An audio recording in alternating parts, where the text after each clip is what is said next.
welcome back to a Creative Cast, where a creative cast of people talk about creative things. I'm your host, Callie, and today I have with me. It's your boys. This is Chris. Hello. I'm Marshaun. How you doing? I'm Marshaun. your boy, apparently. We're coming in hot. The hottest. Yeah, I'm Marshaun. Hi, how's it going? Yee, that's our boys. Should we do our Should we do our tags in the beginning? Oh, You can Oh find me yeah. at Marshizzle Draws on Twitter or MZD Artistry on Instagram. Uh, I. What is my handle? Oh, it's Chris Morris 3D on Instagram, and that's pretty much all I use. And when I do, it's annually. uh, so look forward to great yearly content. you It's the you go great. for quality over quantity. Yeah, sure. There's nothing wrong with that. No, in all seriousness, that should hopefully be changing this year. That's a goal. Heck More yeah. content on Instagram or more quantity over quality. I guess both. Well, no, not. I still want it to be quality, but quantity up. I tried to get you with that one. You had him in the first half. Right, that's what you had to look forward to: twists and turns and riddles. Coming at you hot. I'm sitting at my desk so I can just look up some riddles. Ah, Oh yes, this no. is uh this is our very first podcast where we are not all in the same room. We are doing this remotely. So if we sound a little different, that is why. Two of us are in not the same. Hmm? Two of us are in the house, but we're not in the same room. Oh, yeah, yeah. Yeah, we are testing out some different setups. Yeah, yeah. It's if we can do this remotely, it'll be a little bit easier to do this consistently again because this is a lot of fun and I want to keep doing this. Yeah. And I'm thinking, hey, it'll make me feel better. It is freezing. Are you okay? I turned it off. It's okay. What? I turned it off. I turned it off. It's all good. Oh, the fan. I forgot you had the fan on. Mm-hmm. Yeah. Okay. Yeah, I have a heater going and I am very comfortable. Well, isn't that nice? I recently got some very nice fleece lined pants. That is what I'm Ooh. sporting at the moment. Ooh. Gotta Very love Fleece cozy. fleece lined pants. sound cozy. Oh, Very. I have some fleece lined and flannel lined pants. They are very, very cozy. Yes. now I feel left out. I'm wearing joggers. I don't have fleece like anything. we'll work on that. We got you. I need some warmer clothes. Yeah, so Well, you first. I was just gonna say, what's on the agenda for today? Ooh. Well, Marshawn picked this topic. How about would you like to introduce it, Marshawn? Me? Would I like to? Me? Yeah, but you. Um, yeah. Today's topic, I wanted to talk about, not just video games, which is like a thing that we do pretty regularly, but I wanted to talk about how video games have kind of shaped and influenced us and our work. Kind of throughout the years in a way. Like, just if you could think of like one or two like very specific games, that were, I guess, important to your, not just your like personal development, but also your like artistic development. Um, Even if you didn't necessarily use it as a reference, like, are there like video games that have inspired a way of thinking, that have inspired kind of like uh, a love of a certain aesthetic or something like that? Just like that something video game related that has helped you become a better creator, I guess. And like, I wanted to see what kind of stories you guys had, because I think I have a couple. I think video games have been in my life for a really long time, and um, I think that I've had some really good like artistic what do I want to say? I've gotten a lot of artistic inspiration and a lot of just like personal validation through some good video games I've played throughout my life that kind of have made video games a staple as an inspiration and also as like a place of escapism. So like I really like video games. I love video games, and I just kind of want to talk about. Sweet. Yeah, I'm super excited to talk about this topic. I mean, I I feel like if it weren't for video games, I might not have gotten into art. Um, like thinking back on it, like uh, when I was a kid, like a lo- one of the things that I spent the most time doing was playing video games, right? And like getting exposed to all these different worlds and different art styles and stuff. And I feel like that's what really drove me down the like artistic path. I don't know about you guys. I would definitely say that video games played a big part of that for me. I mean, you guys know I'm a sucker for good storytelling and lore and stuff like that. So if a game had like, um, if it had a pretty aesthetic and interesting lore, and or if it was just like fun to play, I would get hooked instantly. So I think that kind of stuff really it really influenced like not just like the kind of games that I liked to play, but also what I got out of the games.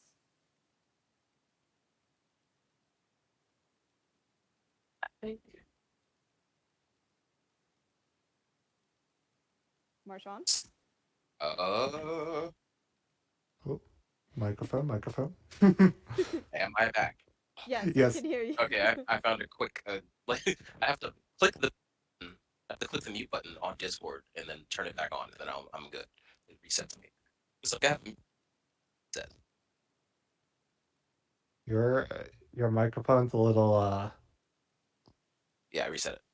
it's a little uh in and try out. try talking a little more. Like now. Yeah, okay, I think. Yeah, I hit the button. I hit the mute button on my headset, and that just kind of throws everything off. Oh, okay. We're still figuring out the technical difficulties, so pardon us as we Well, no, I've just figured it out. It just means I need to stop hitting the button on the headset and only hit mute here, like when I have to take a bite of something. Ooh, that's okay. All right, well now we know. Anyway, I was gonna say I don't want to poo poo all over like books or anything, because like don't get me wrong, I love reading. I've always loved reading, and like Carolyn said, like storytelling is at the core of my interest in most things. I'm not going to say all video games I love are specifically because of the story, but like the difference between a really good book and a really good video game is that when I sit and I read a book, I enjoy like my quiet space. I enjoy just like that time to be with myself, to enjoy the characters and the emotions and everything. But when it comes to video games, I can do that, but I also have there's also a challenge. You know, I'm not just um, I guess vicariously living through these characters and paying attention to what they're doing. Now when I'm playing a game, it's like okay, there's a challenge. Now it's like oh, we have to save the world. If this game is well done and and the enemies are like well designed and everything, well, it feels like I'm actually saving the world, and there's a difficulty curve, and I'm like, not only am I connecting with these characters and learning about this deep, interesting story, I'm also like affecting the world, and that it gives a different kind of I want to say attention or not attention. It gives a different kind of feeling. Like in the certain games that I play, I feel like a hero, and that's like such an interesting feeling for me, and I can bring that into a lot of things. I fully wholeheartedly agree with that because that's a feeling that I also get from a lot of sorry, messing with settings. I that's a feeling that I get a lot with video games too because it's not it's different from like hearing a story or telling a story. It's you are the story. You are what drives the plot forward, even in worlds where that feel very alive, like Breath of the Wild, where you can go around and you can meet people and you can find these people who are living their own lives. You, at the end of the day, are still the hero. You're still a part of this world and you still get to affect it. And that is such an immersive feeling. Like, nothing can, like, there's few things in this world to me that are more immersive than a video game because it's literally you interacting with this world, whether or not you have options to like whether or not you have choices that will affect the world, or if it's a whether it's a linear story or one with multiple endings, it's still you interacting with this world, and that sets it apart from other forms of storytelling. And that's a huge reason why I personally love video games. Yeah, I agree. I think there's something really powerful about like placing the consumer of any type of art, but like games specifically, like placing them inside of the world rather than like kind of like a spectator. Um, when you were saying that, a game that came to mind was like Telltale's The Walking Dead, or really any of Telltale's games, Oh my where god, I like love the Telltale games. yeah, like those types of games where you make decisions that affect the story, um, they compared to like something like a movie, they provide some sort of like uh, in-depth like emotional connection to the characters and to the world that I feel like is unique to the medium.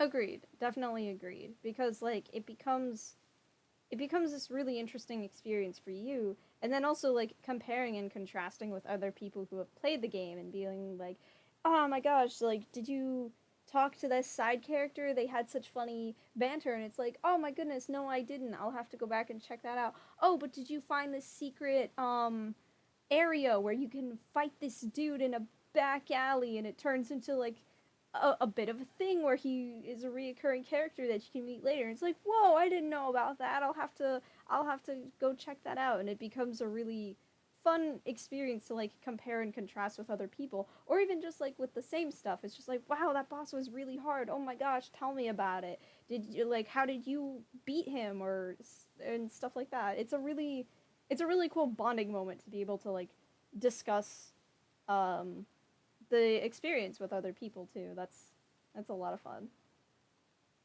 That Yeah, that kind of touches on two things actually that I'm just gonna point out. Um, there's the the individuality of your run, your specific run of a video game. Because I love games, not exclusively, but I love games where you can have that you have a completely different run from someone else. It's not like such a linear game that everyone plays the game and it's the same way and we all know how it goes.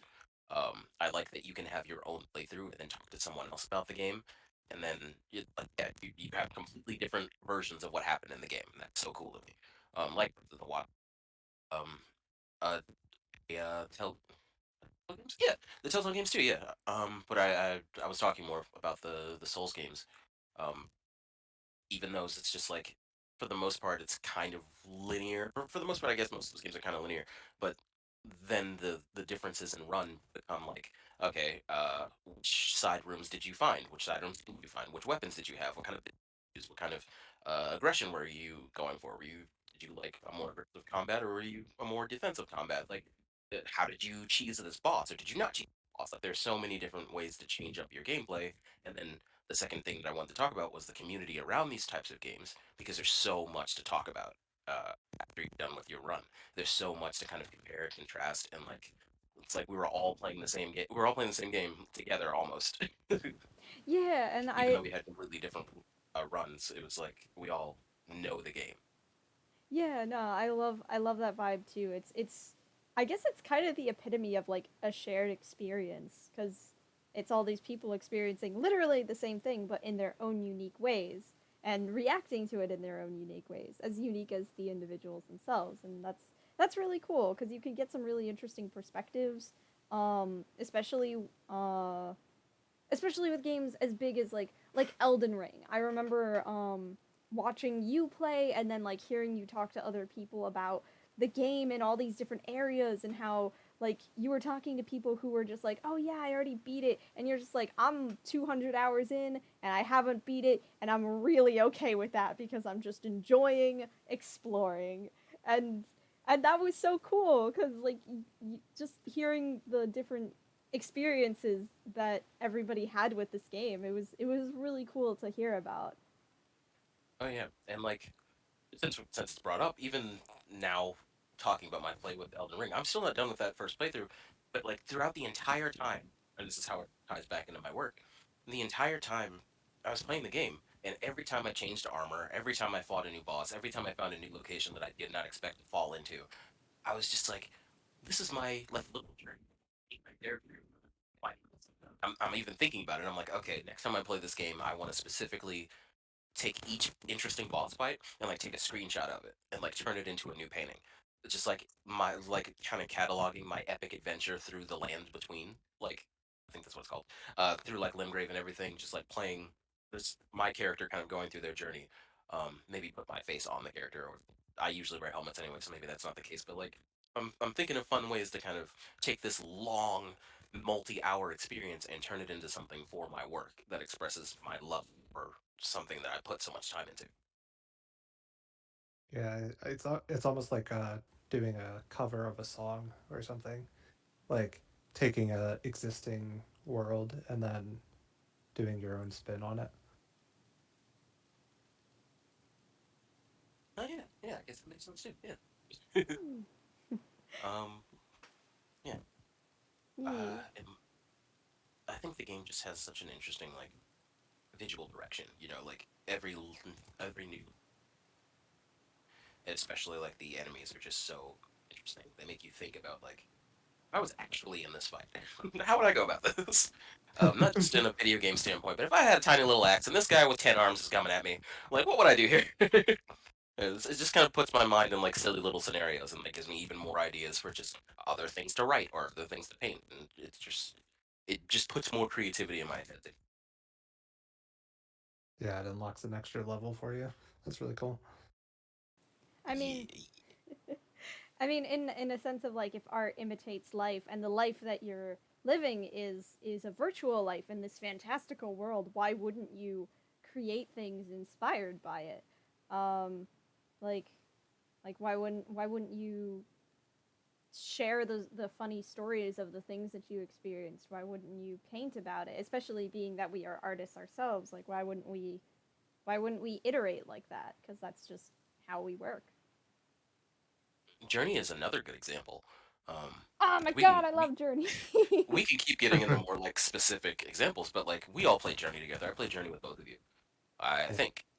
yeah, Um, okay, and like I've thought about that too, just like in the world of Journey, which is it's mostly sand. It's very graphic, or sand and or snow. It's like very graphic. Um, and all of the character designs are also very graphic and very simple. They're not meant to be too descriptive. Um, I was like, what if I did like a little painting inspired by Journey, but it's not like just me walking along the path. It's me and you guys because the whole idea was like the whole idea of the game was to make connections and like find other people to go through this journey with, and like it comes back and it's like so good. Yeah, no, no. Oh my gosh, Journey was so good. Like visually it was amazing and also like story-wise it was very compelling. It was very emotional. Like just thinking about it I'm like, "Wow, that was an experience." Like I would love to I I would love to experience something like that in like VR where I can like physically fly around. Like that would be really cool. yeah, yeah. I dream of the day when a Journey VR game comes out. I mean, it might be a little bit motion sick inducing, but if there was a solution for that, then it would be amazing. I'll take it. I'll suffer. I'll settle for it. I just Yeah, want take some what's it called? Like boat sick medicine. What does that Dramamine? boat sick. you And know, just seasick, Oh, motion, some medicine for motion sickness. yeah, yeah, yeah. They have. Yeah. yeah, and just take some of that and just like power through it. Yeah. I You know haven't. what, or it's disorienting in VR. another thing in gaming news, uh, Street Fighter just came, like, not the full game, but they're releasing a version of Street Fighter that is now in VR, which What? is it's very interesting that that that's a concept because fighting games in VR, but and it's not just like a boxing simulator like the like Wii Sports, but there's a grappler, very famous grappler. I know you guys don't play Street Fighter, but very famous grappler in the game named Zangief, big, muscly Russian dude, and he has a very long list of throws where he picks you up and he spins times. So that was in the trailer for a half second, and that made some people want to throw up. Ooh, yeah, I could imagine. I He like ooh, picks you up, flips you upside down, jumps it 10 times. So I'm very just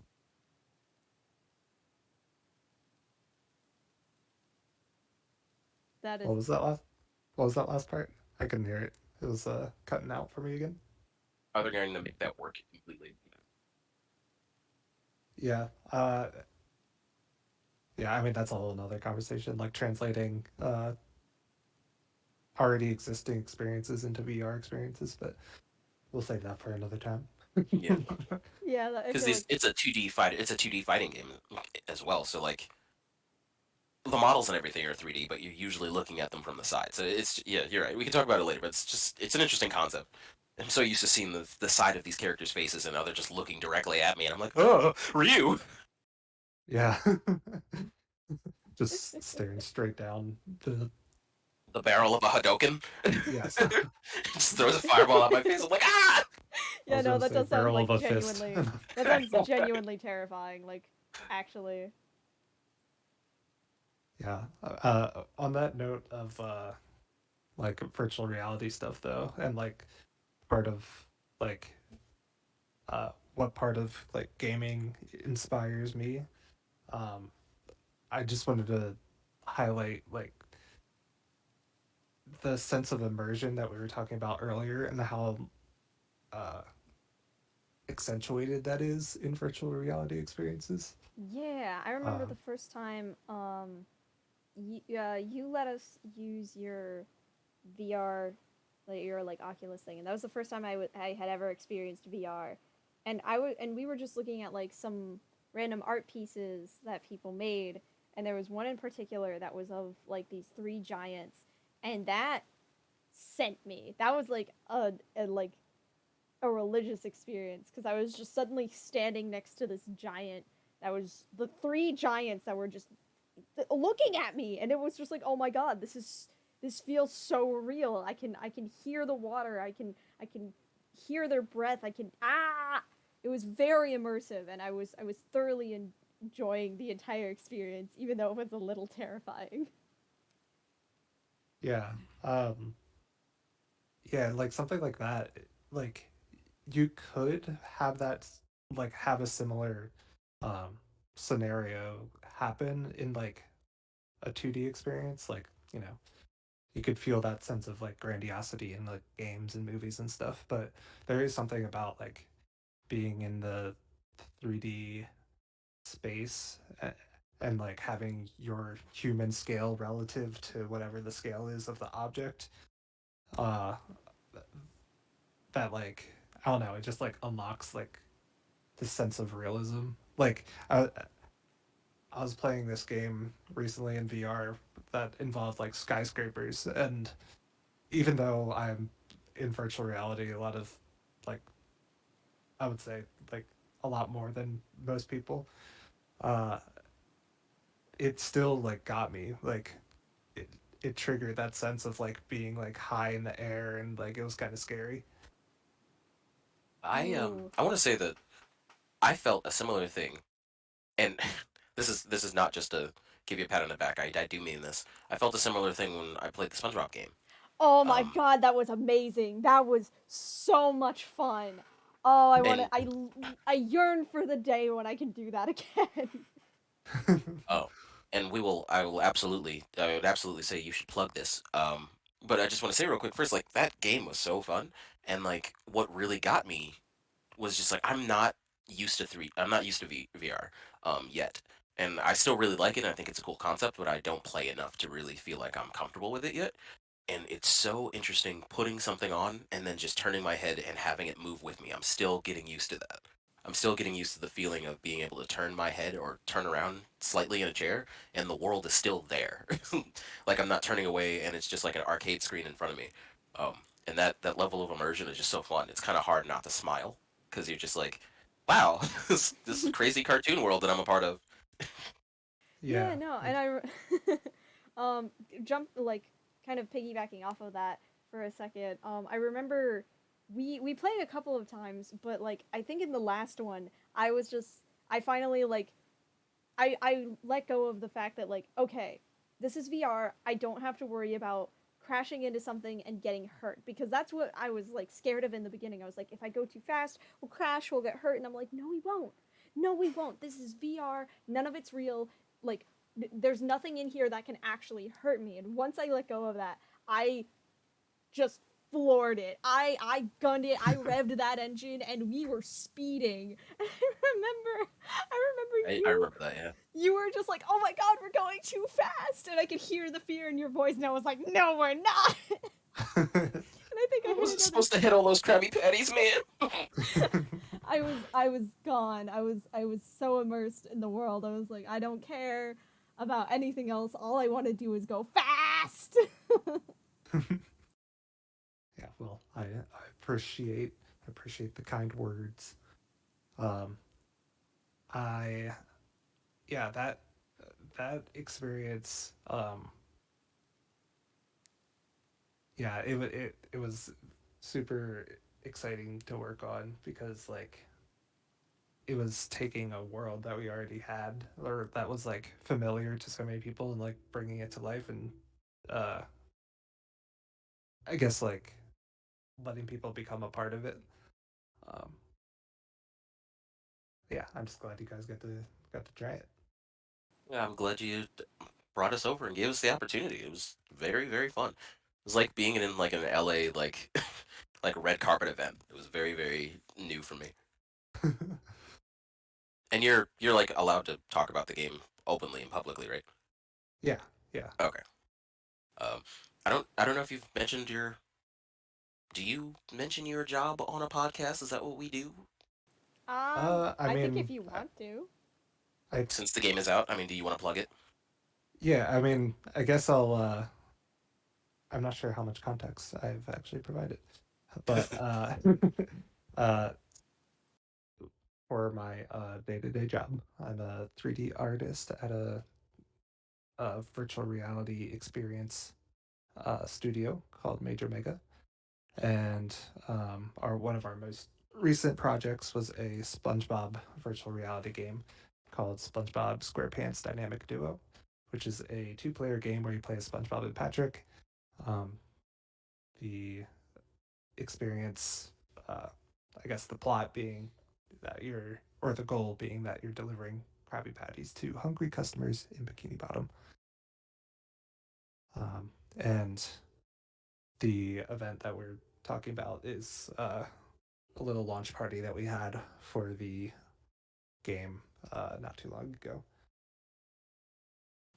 It was very fun. Like the lunch party was a lot of fun, but the game was also incredibly fun.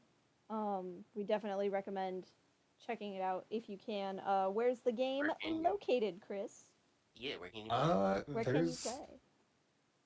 honestly, I need to catch up on that because there's a decent amount of locations, and I don't know where all of them are. I know there's one in Orlando. There's one in Pennsylvania. There's one.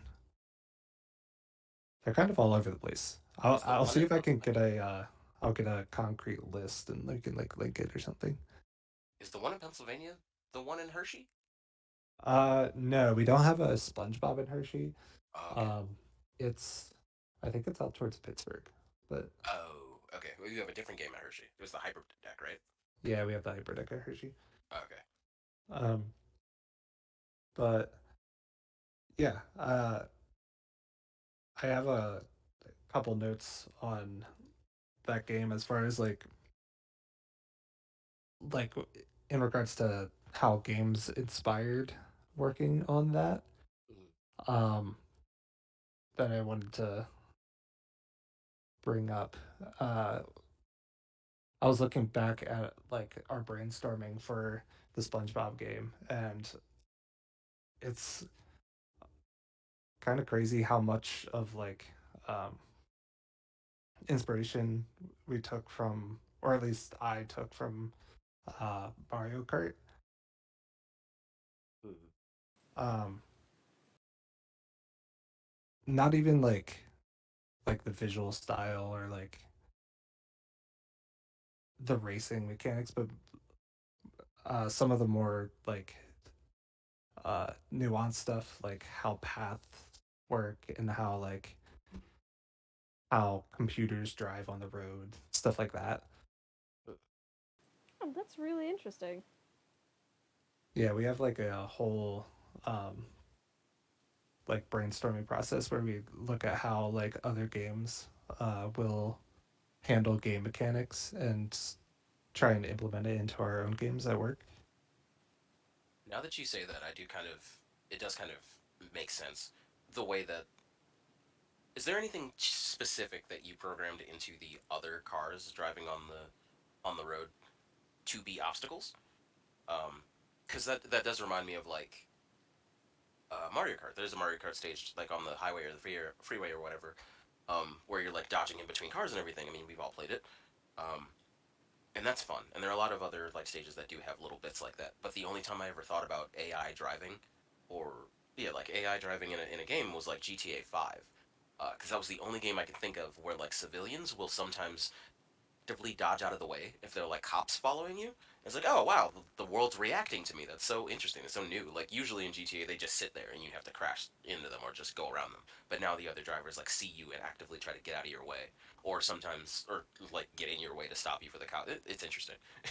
That is interesting. I love I love the idea of like just like the world building around that, like because you could totally picture that in real life, somebody like getting out of the way because they're just like, oh wow, I don't want to be caught in the middle of this. But there's also the like, there's some like cocky or like really like, hey, I'm gonna help the cops, I'm gonna stop this guy because you're being bad and I'm feeling brave and I'm gonna get in the middle of this. Like I can totally picture that. Yeah, Exactly. it's like these little moments of like uh, human detail. Exactly. Like you said, the nuance is what makes the game feel more alive. It gives people just like a little extra obstacle to think about. Yeah. But yeah, is there anything that you programmed specifically into that made them like more difficult to avoid or anything? Um, well, when we were designing the SpongeBob game, we did take that Mario Kart track, the one that's on the highway. There's a couple of them, but we were looking at Moonview Highway, where there's like cars driving in either direction relative to the players, and we did like a bunch of different iterations on how traffic interacts with the players. Um, like the initial version of the game, all of the traffic was driving the same direction as the players. Um, so it was a little bit easier to navigate them. But we found that, and similar to how Mario Kart does it, that having traffic go either direction is, um, it provides a sense of like uh, intensity when you're going towards the traffic head on versus like driving the same direction.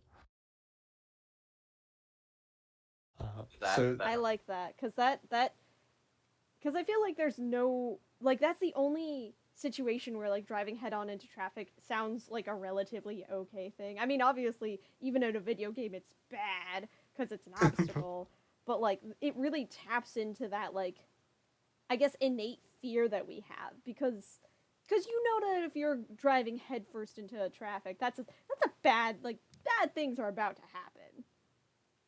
what necessarily. Um, it depends on what you're. what kind of thing you're moving on.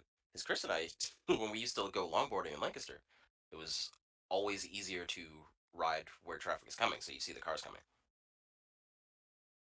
That's true. It It's good perspective. Interesting. Very fascinating. I had not thought about that. yeah, there's a bunch of like little things like that with the game that we referenced, and also like where collectibles were placed. Like in Mario Kart, there's like coins along the track, and um, we tried to emulate some of that with how the money was placed in our SpongeBob game. Um, and then I guess along a similar note, with like the zombies game that I worked on, for example, we looked at how other zombies games like how they did pacing, um, because it's easy to get like in like a creepy zombies game like that to overwhelm players. Um, but you also don't want it to feel like there's no zombies at all. That reminds me. That makes me think of a game that is supposed to be coming out soon that may or may not be real. But talk about that later. Ooh, I'm curious. Have you heard of Days Gone? Or sorry, not Days Gone. The day before. The day before. Yeah, Oh my No, goodness, I haven't. that's a whole it's thing, a man. whole thing. It's a Oof. whole thing. Interesting. It's a. You know what? Maybe I'll talk about it for my highlight. Yeah, that might Maybe Okay. be. I'll bring it back up during highlight time. We'll circle back. Yeah. Um. But yeah, I pardon me, I lost my train of thought. Continue. um, yeah, I guess like in work stuff, we borrow a lot from like just like looking at other games in general to get ideas as far as like game mechanics go. Um, because like there's kind of like a global a language that is in games and like things that are communicated in games that is kind of like universal across all experiences. And what I mean by that is like things like the color green means good and like the color red means bad, or like the like a star is like a good thing, or like and like an X is a bad thing. Red barrels always mean explosions. Yeah, exactly. Red barrels We have always. red barrels in our zombies game. Exactly. If you see a Yeah. red barrel, it explodes. Yeah, That's generally video game 101. That's yeah. that's like a really interesting, um, something interesting that I feel like people who are new to video games take a minute to understand, because it's this alteration between like human logic versus game logic. Like these are game truths that you pick up pretty early on and then you carry for a while. But if you're not used to video games, it's something that you might need time to learn, which is pretty interesting to me. Oh yeah, no, that's a super interesting topic because there's another video essay I list that we both watched, and I may have shown it to you, Chris. Um, I think it was like video games from a non gamer's perspective or something like that. It was a very interesting video.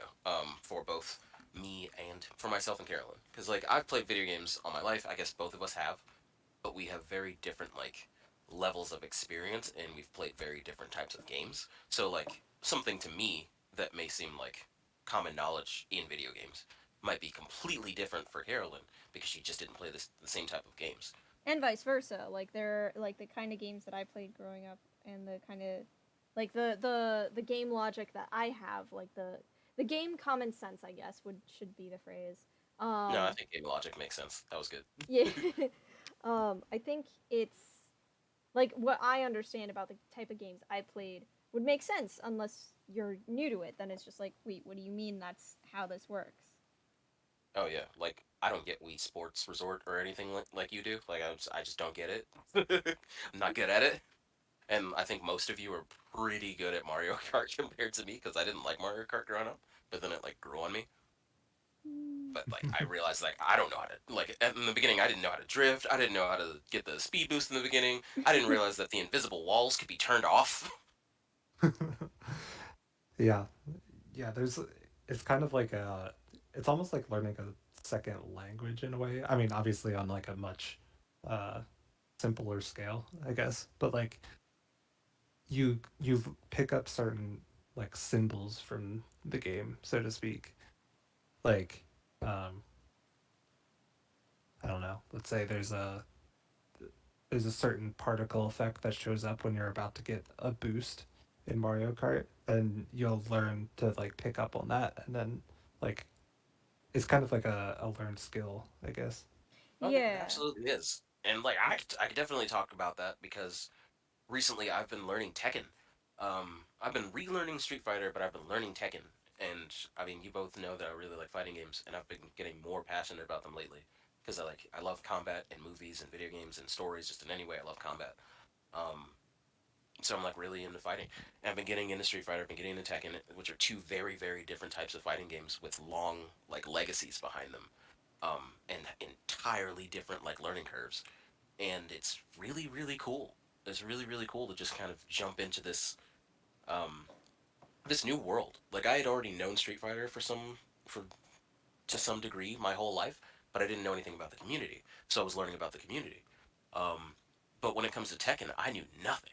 I don't know. I didn't know in a lot of cases. I didn't even know what like the command list button moves were. Like I'd look at the button description of things and I'd be like, I don't know what that means. What is this?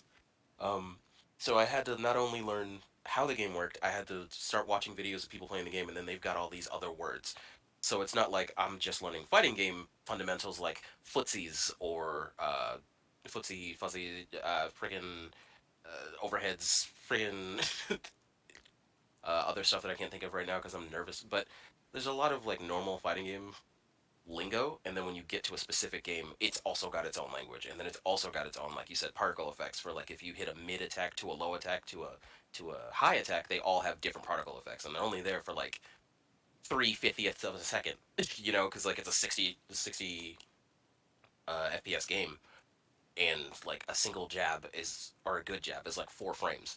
So it's like everything is just so fast, and you have to like be able to see it, understand it, recognize it, and then also know what situation you're in and use specific moves to counter certain things. It's just a very advanced rock paper scissors, but there's just a lot to learn. But it can be a lot of fun if that's the kind of thing you're into.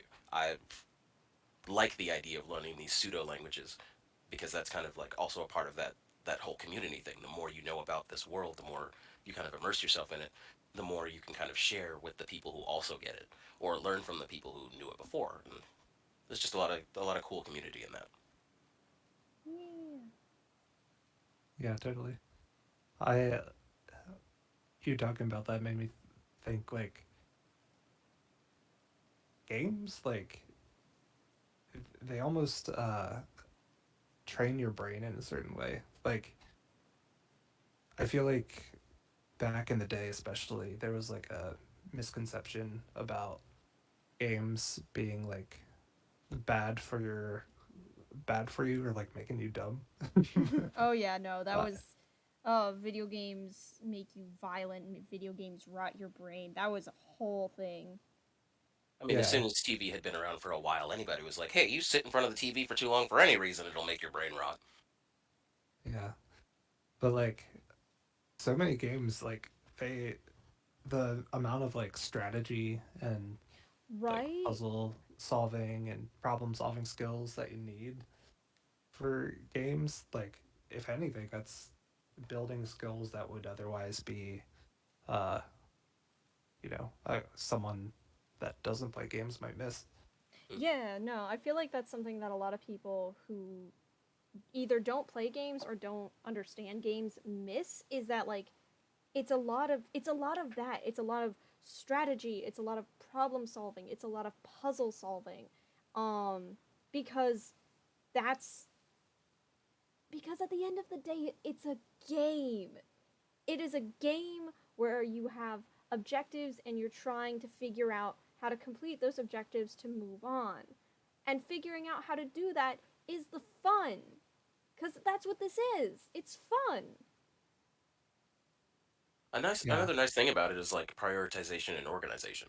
Um, Yeah. if you're the kind of person that plays a game with a lot of side quests, if you're the kind of person that plays a game with like you want to 100% things, like there are goals and you have to set up and complete these goals, and like you have to set things up in a specific way.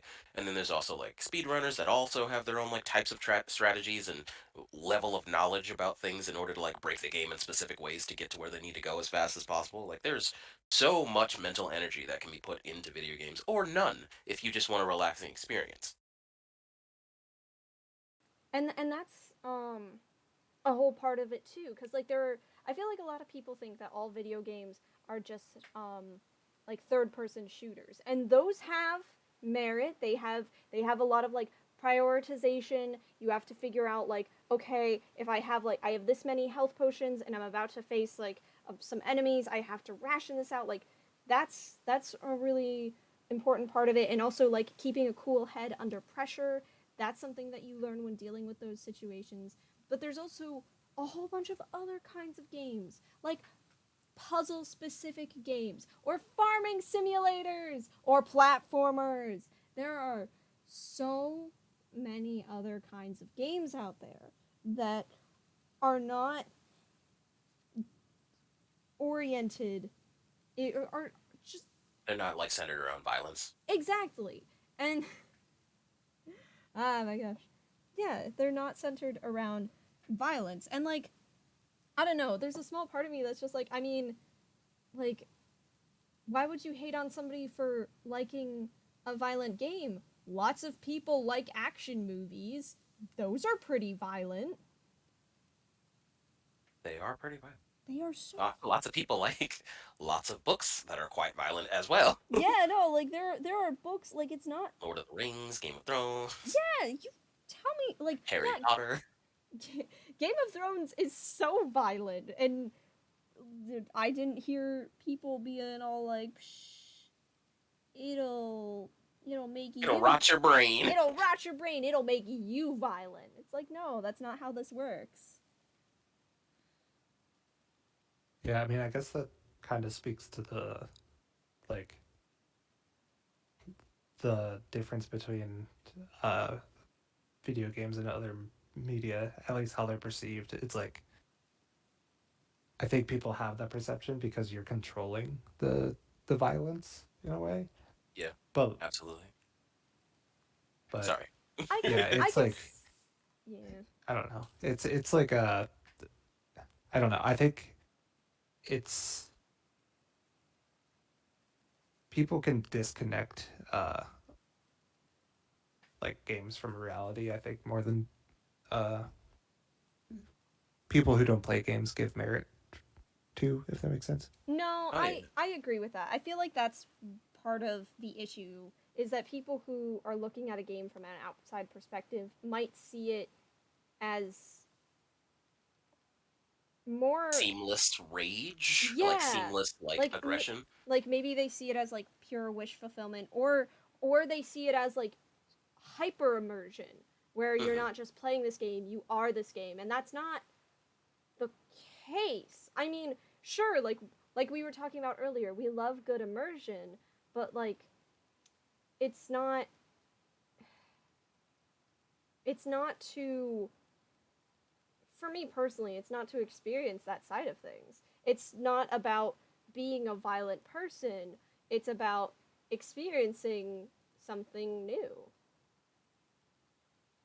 Oh yeah, definitely. I mean, not to talk about Journey Forever, but that's also another good example of like just a new experience. I didn't expect what I got out of that game. For an hour and a half of my life, I was doing something completely different. I didn't know where this game was going. I didn't know what to expect. I didn't expect to enjoy the music. I didn't expect to enjoy all the sound design. I didn't expect to enjoy the sceneries and the movement and motion of the game. But every little thing about it just was something that I was not expecting, and that blew me out of the water. Yeah. Yeah. And that's again, it was like an hour and a half experience. That's a short title. We could talk about longer titles too. I mean, Carolyn, we played the entire Uncharted series together. We did, and that was so much fun. And That is like, 4 games. yeah, and like there are people who would sit here and be like, "Oh, that's a violent game," and I'm like, "Yeah, there are violent aspects to it, but like." I'm here for the story, man. I'm here for the treasure hunting. I'm here for that witty banter. Oh yeah, like even in like in that example of video game, I'm not there for the. I'm not gonna sit here and say like I love Uncharted's combat, but I do enjoy aspects of it. But I'm not really here for the combat. I play Uncharted because I love Nathan Drake. I love the Nathan Drake is characters. I awesome. love exactly. Like I love how they interact with each other. Now it's a world where I feel like I'm coming back to visit friends. You know what I mean? It's just like picking up another book in a series. I'm revisiting these friends. I'm seeing how they react to each other. I'm seeing how this new adventure that they've been put in changes their relationships or changes how they have to problem solve. Like not all games keep the problem solving like in the gameplay. Sometimes it's just in the story and you are just kind of there to experience how the characters do their thing and that's fine too. That's a type of game that people are looking for. There's so many like I feel like the gaming gamosphere as a whole um, is just too broad for someone to be like I hate video games as a broad statement. Like if you were really looking for something for you, I'm sure that there is something for you. And I feel the same way about anime too. It's like it's too broad. There are too many great artists out there trying to express their own personal, you know, worldview and life experiences through these stories and through these characters that I think it's just so hard to find that there is nothing at all in this genre that you can relate to. There's nothing you can relate to. I don't believe that. Yeah, no, I fully and wholeheartedly agree because, like you said, there's so many artists sharing their perspectives, showing worldviews, just having a fun experience because that's what this is at the end of the day. It's an experience. Like I walk out the door and I've lived in this world for over 20 years. I've got a pretty good idea of what like going to the grocery store is going to be like or like just living a day in this life. But a video game can be anything. I can be a hero or a villain. I can be a villager. I can explore worlds unknown. I can meet fun and interesting people. You could be a Feel goose. I can feel things I never thought I would feel. I could People can ask me questions I never thought I would be asked, and it's always so interesting. That's why I keep coming back to it. Because You could it's be a always. goose terrorizing a town. I could be a ghost terrorizing a town! Goose, a goose. A goose! A goose, a ghost, I don't care. I'm just Or a having goose ghost. fun. A goose ghost. I'm the I'm a ghost. goose and ghost. I'm the ghost of Yeah. Goose Past. No. Yeah, that's one of my favorite things about video games, and like I feel like part of the reason why I love them so much is the different perspectives you can get from them. Like, the character of a game can be anyone or anything, and like part of the medium is you becoming whatever that character is. Yeah! And Mm. like, and in some cases, like The Last of Us, like there's multiple perspectives in a single game, in a single experience, and that adds a whole nother layer. Oh, yeah, they had, spoiler alert, just a little bit.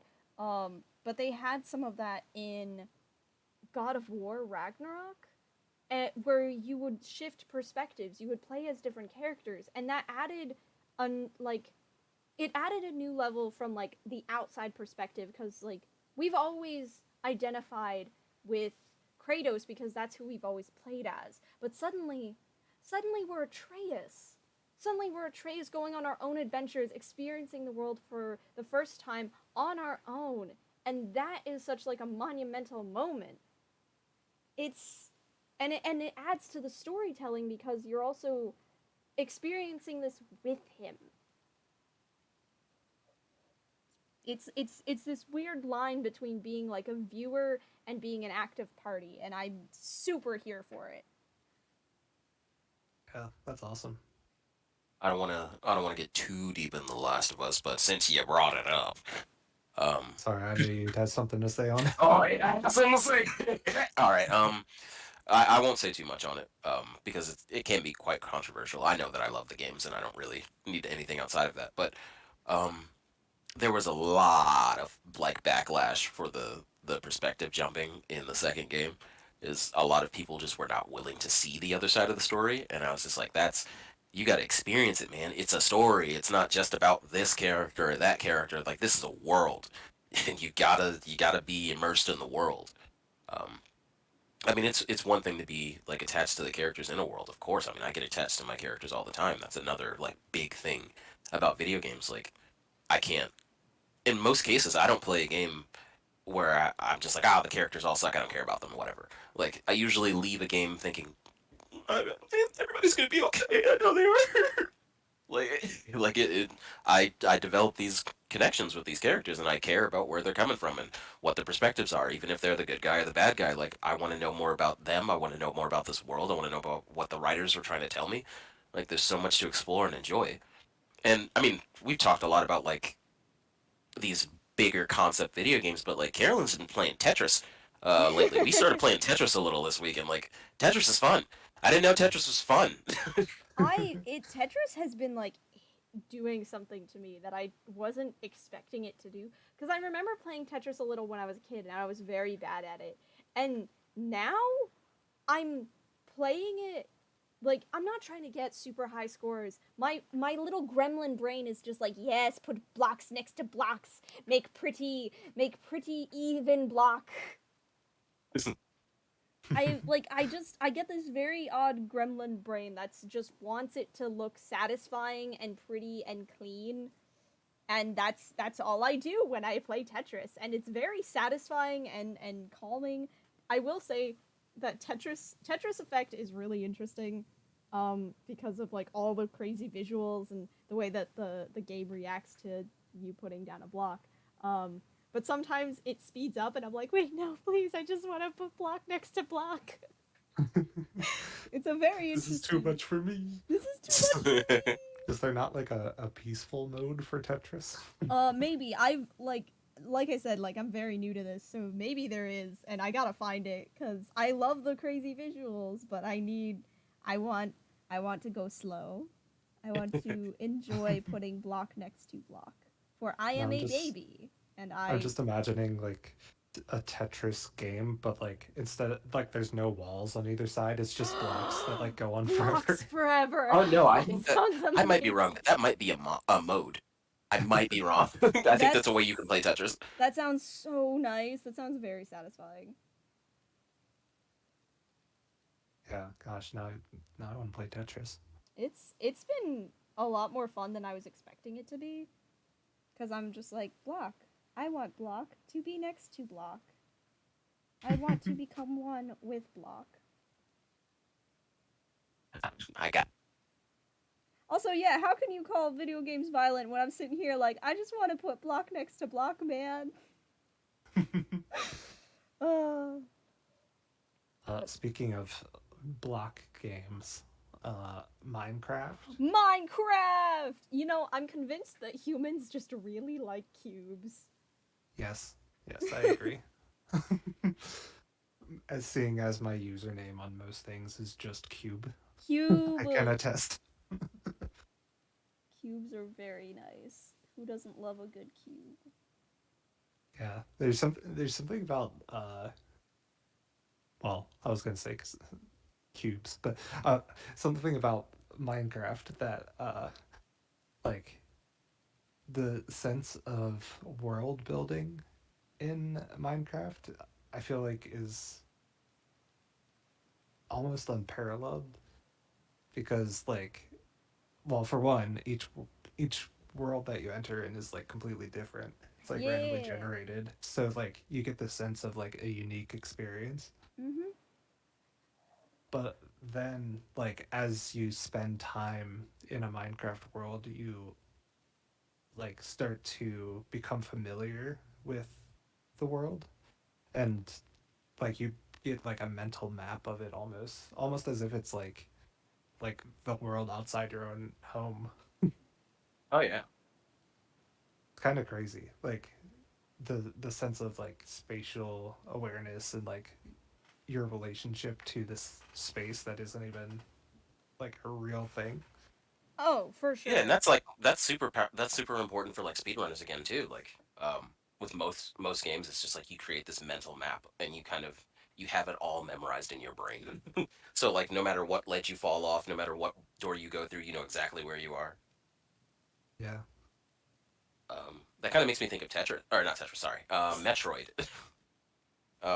Which my mind has kind of been on Metroid recently because my first ever Metroid game was Metroid Prime on the GameCube, which was, if I'm not mistaken, a first person, the first person Metroid game.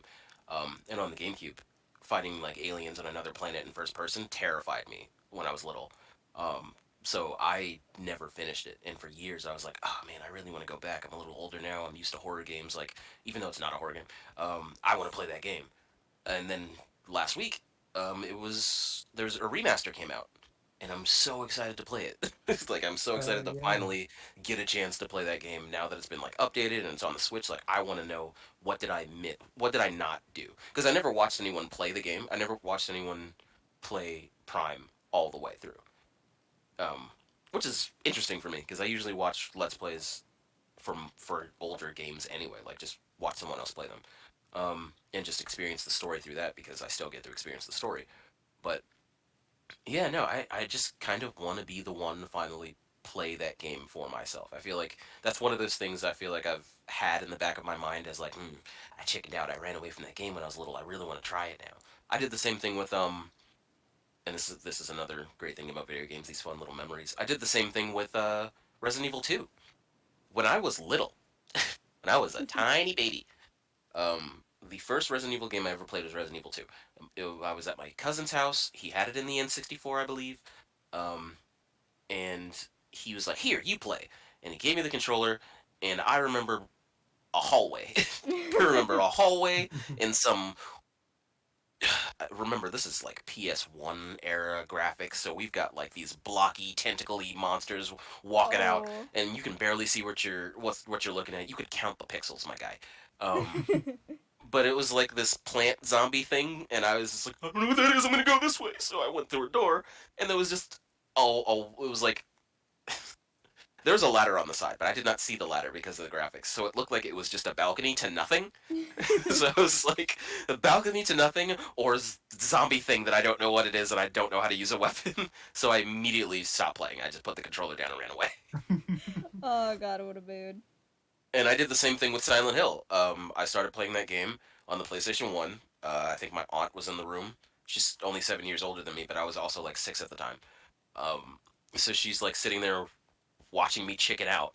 And this is the beginning of the game. I am walking through a corridor. There is nothing but mist, spooky music, and chain fences. Nothing else. And I didn't even see an enemy before I turned the game off and never played it again. Oh my gosh. And now I'm like, I am well aware. Silent Hill 2 is one of the most influential video games of all time. I know damn near everything about Silent Hill 2 now. But my first encounter with it, and Resident Evil 2, two franchises that I love dearly, I was absolutely terrified when I tried to start them. This is just a fun little thing I like to go back to. I mean, hey man, it's always fun to revisit an old game. You know that I've been replaying old games, old PS2 games, because I still have my PS2, so do you. Yeah. But I also have all of the games that my brother and I had for the PS2, and I've started replaying some of them, specifically with my friend Paige on my channel, Raw Games. Check it out, link in the description. um, Shameless plug, I know. But I've been replaying some games with her, and it's been a really interesting perspective going back and playing these games as an adult with like so much life between then and now. And I'm like, wow, these games are shorter than I remember. Some of like the mini games are like weird, or the graphics are wild, dude. But it's been an absolute treat to get to revisit this side of my childhood. Oh yeah, absolutely. It's kind of like what I was saying earlier. It's like revisiting old friends. I mean, just like you can pick up an old book and be like, "Wow, I remember this. This is great." You can do the same thing with an old game that you haven't touched in like 16 years, and you're like, "Wow, oh man, I do remember this." That's crazy. Yeah, right? Or like watching an old show, it's just like, wow, this is like I remember what I was doing. I remember what I was thinking when I was playing this or experiencing this for the first time. I remember making fun of the graphics with my friends back then and I did the same thing with Paige now. It was so fun. Mm, mm, mm, mm. Good. Um, do you guys have like a favorite? I don't want to say an old game because, well, no, I do want to say an old game, but I don't want you to think that that means a retro game. Do you have a favorite game from your childhood? Is the better, or your developmental process, your not process, your developmental stages in life, that like really stay with you and like really kind of. I mean, video games are art, so like, is there a game that's like changed your life growing up and changed the way you look at art or changed the way you look at anything, just in a very for a very long time in your life? No. All right, end of podcast. Bye. Cool, bye. No, I'm just kidding. Uh, No. like, I mean, I would say like every game, but one that comes to mind, uh, or one that came to mind straight away, is Mirror's Edge. Oh yeah. Um, that game specifically. Well, for one, I just really like the visual aesthetic of it. Mhm. Um, the like the black and white, and then with like the pops of color to like accentuate certain things. Oh yeah. It That's something that I've kind of adopted into some of my personal work, um, just as like a personal taste thing.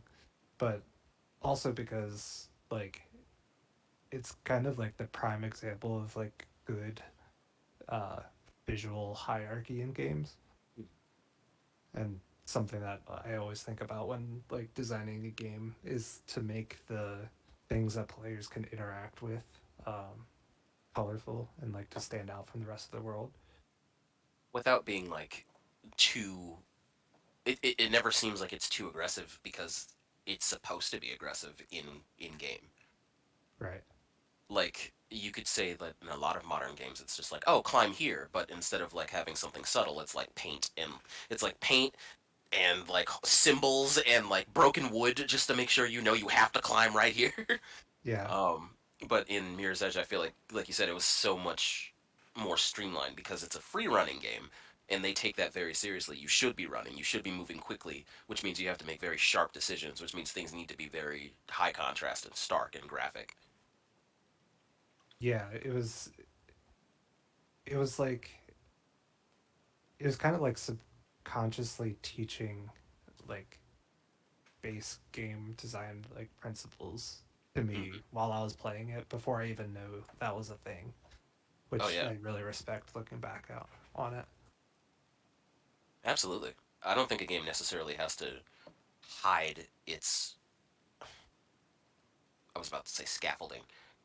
I think it doesn't have to hide all of its hands when presenting itself to the public. I think it's allowed to like be like, this is a trick that we're using to make you look this way, but like it doesn't have to be a secret, you know. It doesn't have to be like, oh, we're tricking you into doing what we want you to do in the video game. It's like, no, it's simple and it's logical and you see it and you're like, oh, I get it. So now the game and the player are working together to get something done. It doesn't feel like the game's trying to keep you from something. Um, I think Yeah. I'm not sure if you heard about Hi-Fi Rush, which came out recently. Yes, I was just thinking about that.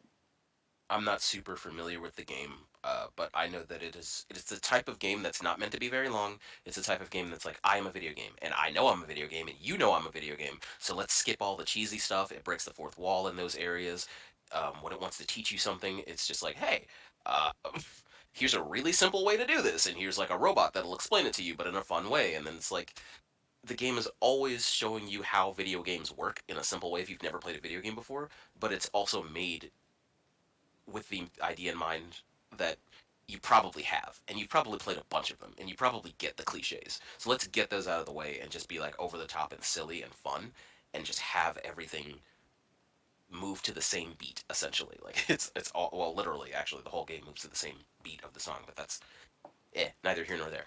It's just a fun, interesting way I think that modern games have been like, hey, let's just make something laid back and simple. Like it's fun and it's exciting and you can like really get lost in it, but it's also very simple game design and it's not trying to be complicated in any way, shape, or form. Yeah, I think there's something to like games that you could just like sink into without having to fight the game itself. Like there's nothing worse than like getting stuck in a game and then like feeling like you never want to play it again. Oh Oh yeah, yeah, no, that's I've definitely been experiencing just a little bit of that in some of these old PS2 games. Um and like thinking about it now, like I understand like these are early games. Like they're rough around the edges. I understand that the studios were still trying to figure some stuff out, and they've gone on to make some pretty neat stuff. Some pretty amazing stuff, dare I say. Um but it's there's definitely been some levels that I've played that are just just light torture. But they were stepping stones. They were necessary evils in order to become to have what we have now. Right. Yeah, I think being a someone that creates games now, it's like it's great to have all this like content to look back on and reference like what worked and what didn't work. Oh yeah, I can imagine because you can literally like you can feel it, you can experience it for yourself to be like, wow, that's that was rough, man. They really shouldn't have done that, or like, wow, I really like how they handled this thing. I Yeah. guess if we had the time, that would be another question. I'd be like, hey, is there a game that even though it sucks, even though it's poorly made, even though you had to fight it, that you still kind of love, like a like an annoying cousin, like. But yeah, no. But Carolyn, do you have one of those games in mind? Like Chris's Mirror's Edge. like a game that really inspired me. Yeah, one that's just stuck with you a long time, Um, especially in a creative way. Probably. Oh, geez. Let me think for a second here.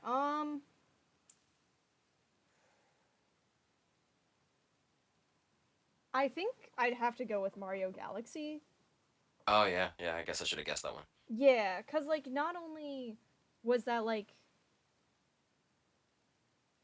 I don't want to say it was my first real game because like I had played a lot of games before then, but they were all very like I like they were made for like kids or they were made for little girls. So they were inherently like, built to be a bit on the easy side even though sometimes they really weren't. um but they what's it called? Like Mario Galaxy was one of those games that like was the to to me at the time it was like the first real game that I ever got to complete kind of on my own. My brother had his own playthrough, but he was doing so much better than me because when I would go to pick my profile, I could see how many stars he had, and I was like, I'm gonna beat him. I'm gonna get more stars than him, and I'm gonna prove that I'm just as good at this as he is. And I wound up getting so many stars that my brother was like, "Hey, so you have clearly more stars than me. What if we just like did your profile and finished it on there and we finished it together?" And I was like, yes, agreed. Wow. But that's like the childhood uh that's just like the childhood part of it. But like the creative side of it, Mario Galaxy has an aesthetic and a soundtrack that is kind of unmatched. Like I Oh think yeah. Marshaun, you and I were talking about rainbows in space. That is Mhm. the epitome of aesthetic for me. Like that is everything I want to be, I want to breathe, I want to live. Every I'm not gonna say like every level was perfect, but like the whole game is just pure fun. Everywhere you go, everything you do, it's just fun, and that's what it's supposed to be. And then I think like the aesthetic wise, it really inspired me. But then story wise, it got to me because fun fact, Rosalina has a backstory. If you go into this little section in the game called the library, every few every few parts of like every few milestones in the game, she'll read another chapter, and the story is about her life, her childhood, how she came to be who she is now, and it's kind of a heart wrencher. I'm not gonna lie, and that's kind of why I love Rosalina so much, because she actually has a really interesting backstory, and storytelling in general just means so much to me. Like that was I just I was just so like sidetracked. I was like, wow, like I'm in this world where I'm having so much fun, and there's so much heart behind this beautiful character that has been helping me along the way. And I I think I think about that. Like I love that sort of trope of super fun joy partnered with this almost uncomfortable realistic sadness. That it's like, oh yes, we're in space, we're having fun, we're going on exploratory adventures, but at the core of it is a sadness that's so real. It's hard to ignore. Um and I feel like I'm ranting. I'm sorry. Oh no, no, I think that was super well put. Yeah, I Yeah. just it's a trope that I didn't even know I loved until that game, and it's something that I've carried with me, not just in like the kind of media that I enjoy, but the kind of stories I like to tell. That's really cool. I think that answers the question perfectly. Yay. Wow. Yay. Oh good. Cuz okay. That's really really cool. Mario does have that like really great aesthetic and that contrast that you're talking about between like this bright beautiful exploratory world that's please explore me. Look at me. Like you know you want to explore. Like what is this crap over here? These tracks are over there. This Hun, I think you cut out. Womp womp. Oh no, he was getting going too. He got lost in space. oh, Oh, hello? hey, I'm here. What was the last thing you heard?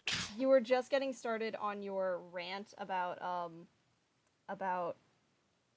uh Mario Galaxy. Mario yeah, design games. about exploring Mario and the worlds that it offers. Okay. It's like a kid in a candy store. Yeah. This was what I'm getting at. It's like a kid in a candy store, but this underlying contrast of like you were saying, this real, relatable, realistic sadness that you probably like you probably got a taste of as a kid, but you didn't really understand until you were older, and you're like, oh, that's even sadder than I thought it was. Yeah. Oh, Cuz I like think Mario does that very well.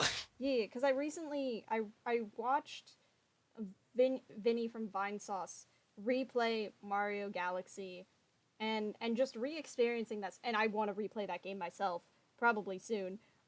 But re-experiencing that story, I was like, God damn, it still hits. It still hurts.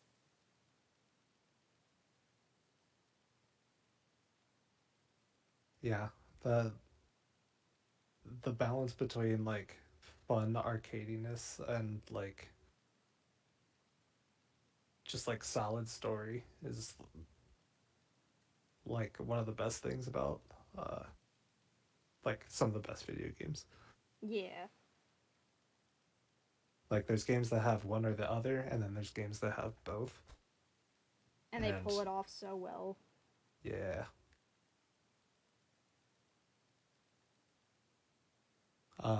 Marshaun, did you have an example of a game that stuck with you? Am I here? Am I here? Oh gosh. Oh, we can hear you. We can hear you. Okay. Um, I was trying to say I heard your question. I will answer it. But I was trying to say that there's something so good about Nintendo's design for those, especially Mario games. Like it feels so tightly designed. Everything feels so specific and lovingly crafted. But at the same time, it never feels like, at least to me, it never feels. I'm talking about Mario Odyssey mostly right now, but this also applies to Mario Galaxy. You never feel bogged down by the world. You never feel like you have to be somewhere and that you can't go somewhere else. It You can go anywhere and explore anything and fight anyone and collect all these things, and that's so much fun. But it almost looks like it wants to be linear. It almost looks like you'd be stuck in this path, but the game just lets you go. And I don't understand it. Yeah, they somehow captured the freedom of Breath of the Wild in a more linear style platform game. That's really interesting. Cuz yeah, Right, because everywhere. platforming has to be it. Well, not it doesn't have to be. Platforming generally is pretty linear, right? Yeah. But it's weird. Mario just doesn't feel like it's. Think about the first Mario game, and then think about what Mario Odyssey, what Mario Galaxy became. It's like there's so much freedom in Mario games now. Maybe it's because it has all of those collectibles cuz everywhere you go there's something to find, which makes it feel like everywhere you go is worth going because you get something out of it. Also, I mean, yes, that, but also just because there's a million ways to skin a cat. Like you can do so many things, so many ways. There's so many ways to platform. There's so many ways to jump, bounce, roll, spin off things. Like they're transform bodies with creatures and then use their abilities. Like there's so many crazy things that you can do in these games. Uh, and then you could also just find yourself chasing a rabbit. You've been doing that since Mario 64. Like you just chase a little rabbit around, catch it, and you get some points, or you get a star. Yeah, love chasing those rabbits. Oh my Or gosh. you could be fighting a dragon. Like game so interesting. That Or you dragon. could be a dinosaur in 20 minutes. Like Yeah. it's such an interesting game. So to answer your question, um, I want to say that the game. Oh, oh, Oh, you cut out. You cut out, honey. Dang, and right when he was getting the into it. game that is the most influential in the world is.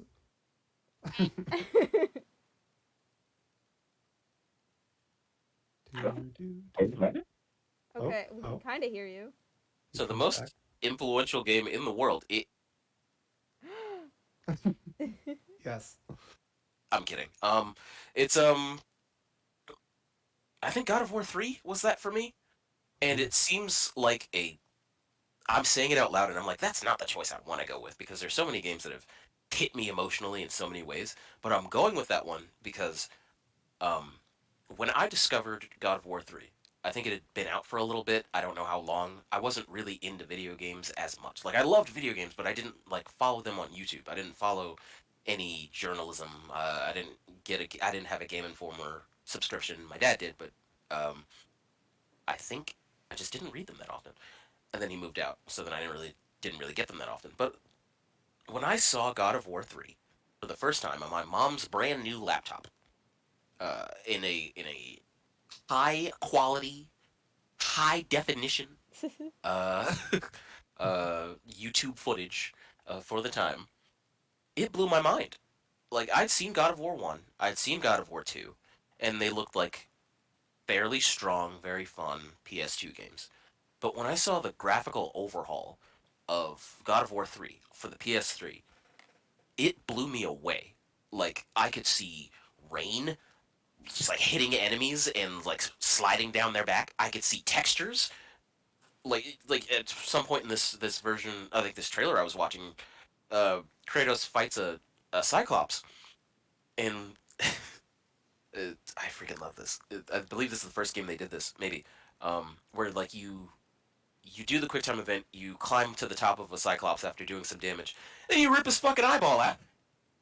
Oh, wow. Um, and like even before you rip his eyeball out, you can control him and just steer him around. You grab his eyelid, shake him left and right, and then he attacks other enemies. So like this beautiful, gorgeous game also has like these crazy like things that I've always wanted to try doing in video games. Like I can now beat up this guy, climb his back, use him to beat up other guys, then finish him off, jump back down and combo some other guys. Like it was pure insanity.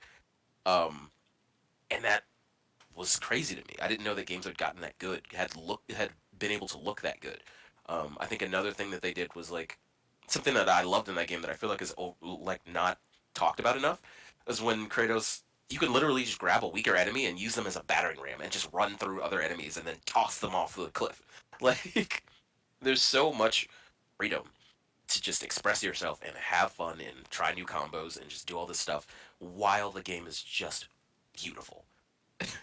And I played that game, or no, I didn't play the game, but I did eventually, but I watched someone else play it, and I got hooked. That's when I started watching Let's Plays, and that's how I started, like, going on YouTube and really realizing that even though I didn't have the money, and I wasn't in a household where we got new games all the time, I could still experience these games, and I could still see these stories and, like, really feel like I'm kind of a part of some of this, and, like, it sent me down a rabbit hole, and this is why I chose the game. It sent me down a rabbit hole of just like, wow, this is what video games can be on a, at least from the surface that I'm seeing it, like a very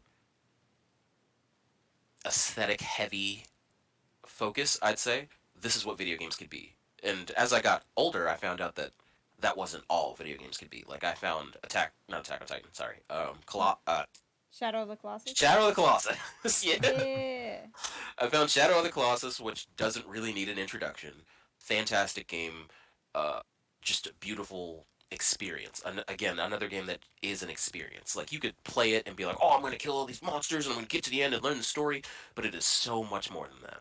It is such a huge labor of love. It is such a beautiful, intimate story that teeters on the difference between what is good and what is wrong, and what is right and what is wrong, and who the hero is, and what the villains are and what you're doing and for what purpose. Like there's so much vagueness in this world, and yet it has changed the lives of so many people. It's become such a big thing.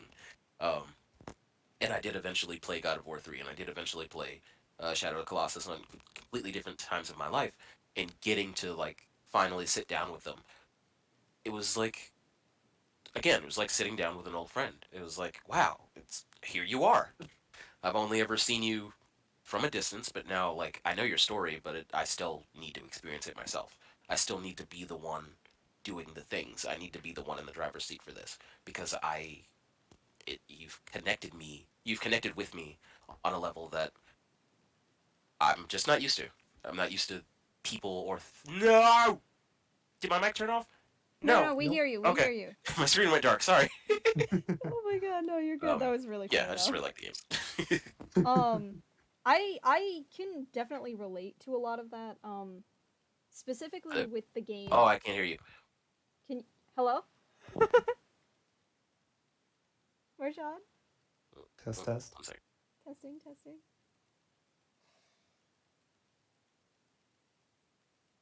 Testing, testing. 1, 2, 3. 1, 2, 3. Talking, talking. Okay, I can hear you now. Okay, yay. Yeah. But I was gonna say, like, I can definitely relate to like that feeling specifically. And the game that does that for me is Breath of the Wild, because that came out like my freshman year, and of course, like, I didn't have time or money for a game console or or anything like that. I had like played it a little bit at a convention, and I think like my roommate let me play it a little bit on her thing, but I was very much like um out of touch with it.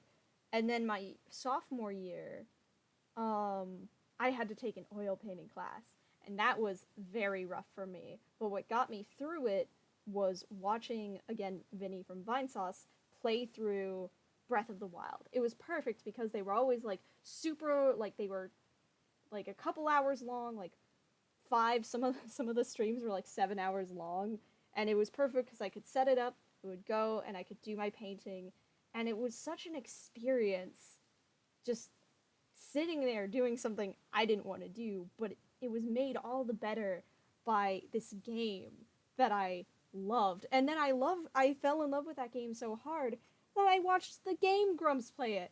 I already spent like, I don't know, 70 hours watching Vinesauce play it, and I was just like, you know what? I'm gonna do that again with new people.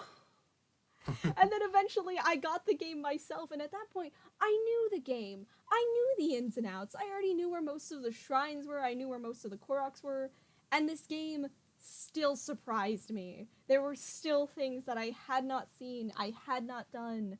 There were moments and people that I got to experience for myself, and I was it was everything I wanted and so much more.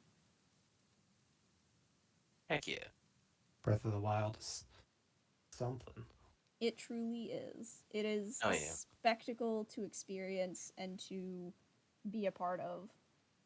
Yeah. I don't want to make this whole podcast about that game because that no, I could talk about that for 3 hours. Like, eh. There's so many things to talk about as far as Breath of the Wild goes. I'm very excited for the new game. Like I don't think I've ever bought a game like the day it came out, but I might actually do that with Breath of the Wild too. I'm that I've done that with a excited. couple games. And you know what I regret getting the day it came out? Not because it was a bad game, but because I just didn't like it the way I thought I would. GTA 5. I got GTA 5 the day it came out, and I just did not. I'd never finished the campaign.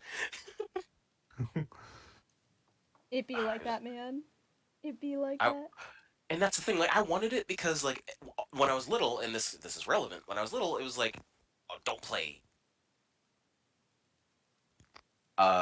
GTA. You're not supposed to. You're too young. There's so much going on. Bleh. And then like I'd go to a cousin's house and he'd be like, "Hey, you want to play some GTA?" I'd be like, "I'm not supposed to. My dad said no." But then I'd play anyway. Uh, um, and then when like it's like I'm 18, I'm in high school. The fifth iteration of this game is coming out, and the fifth like mainline iteration. And like I'm gonna get this damn game. I was like, I'm gonna stand in line, and there was no line. I got it after school. There was nobody at the store. But it was still cool. And I walked in with my mom. It wasn't even just like me, but like, um, I got that game, and it was crazy to get it the day of. Like that was a fun experience. It's just I didn't like the game as much as I thought I would. It just might not have been for me, and that's fine. Mhm. Yeah, and that's okay. Like Those, it's okay to play a game and be like, you know what? This isn't for me. This isn't my kind of experience. Or I guess it's more uh accurate to say I had a lot of fun playing it with a friend, like online. But when it was just me in the campaign, I was very bored, so I never finished the campaign. But I did play like hours and hours with like a buddy that I found, which was the first and only friend I'd made online that I'd like spoken to regularly. Like I talked to the guy all the time, and then we used to play different games, and we were like the same age, and he lived in New York, and I was like, wow, I made a friend. It was really fun. Like we talked for months and months. I was like, wow, this has never happened to me before. I like wasn't really much of like a chat room person or anything, so I didn't make a lot of friends online or anything because I was always like really nervous and like kind of scared that they could be catfishing me or something. Oh yeah. Mhm. Got you got So you got that lecture too. I didn't get the lecture because just I saw it happen to enough people on in like the content I was watching on YouTube, or Ah. at least there were enough warnings. But yeah, anyway, it's just a silly thing. It was cool to have like a friend that I met and just got to hang out with and talk about and be like, yeah, talk about my brother. He talk about his brother. We just we're like dumb 14-year-olds playing GTA, and it was very fun. That is a really wholesome yeah, memory. I'm glad you have that's something like that. that's a whole nother facet that we I said didn't really touch 14. on. I'm sorry, I said 14. I got the game when I was 18. My bad. Dumb 18-year-olds playing GTA 5. It's okay. We're artists. We don't do math.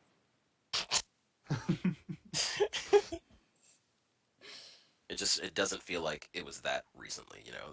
That's the odd thing about it. Nah, I got you. I got you. Were you gonna say something, Chris?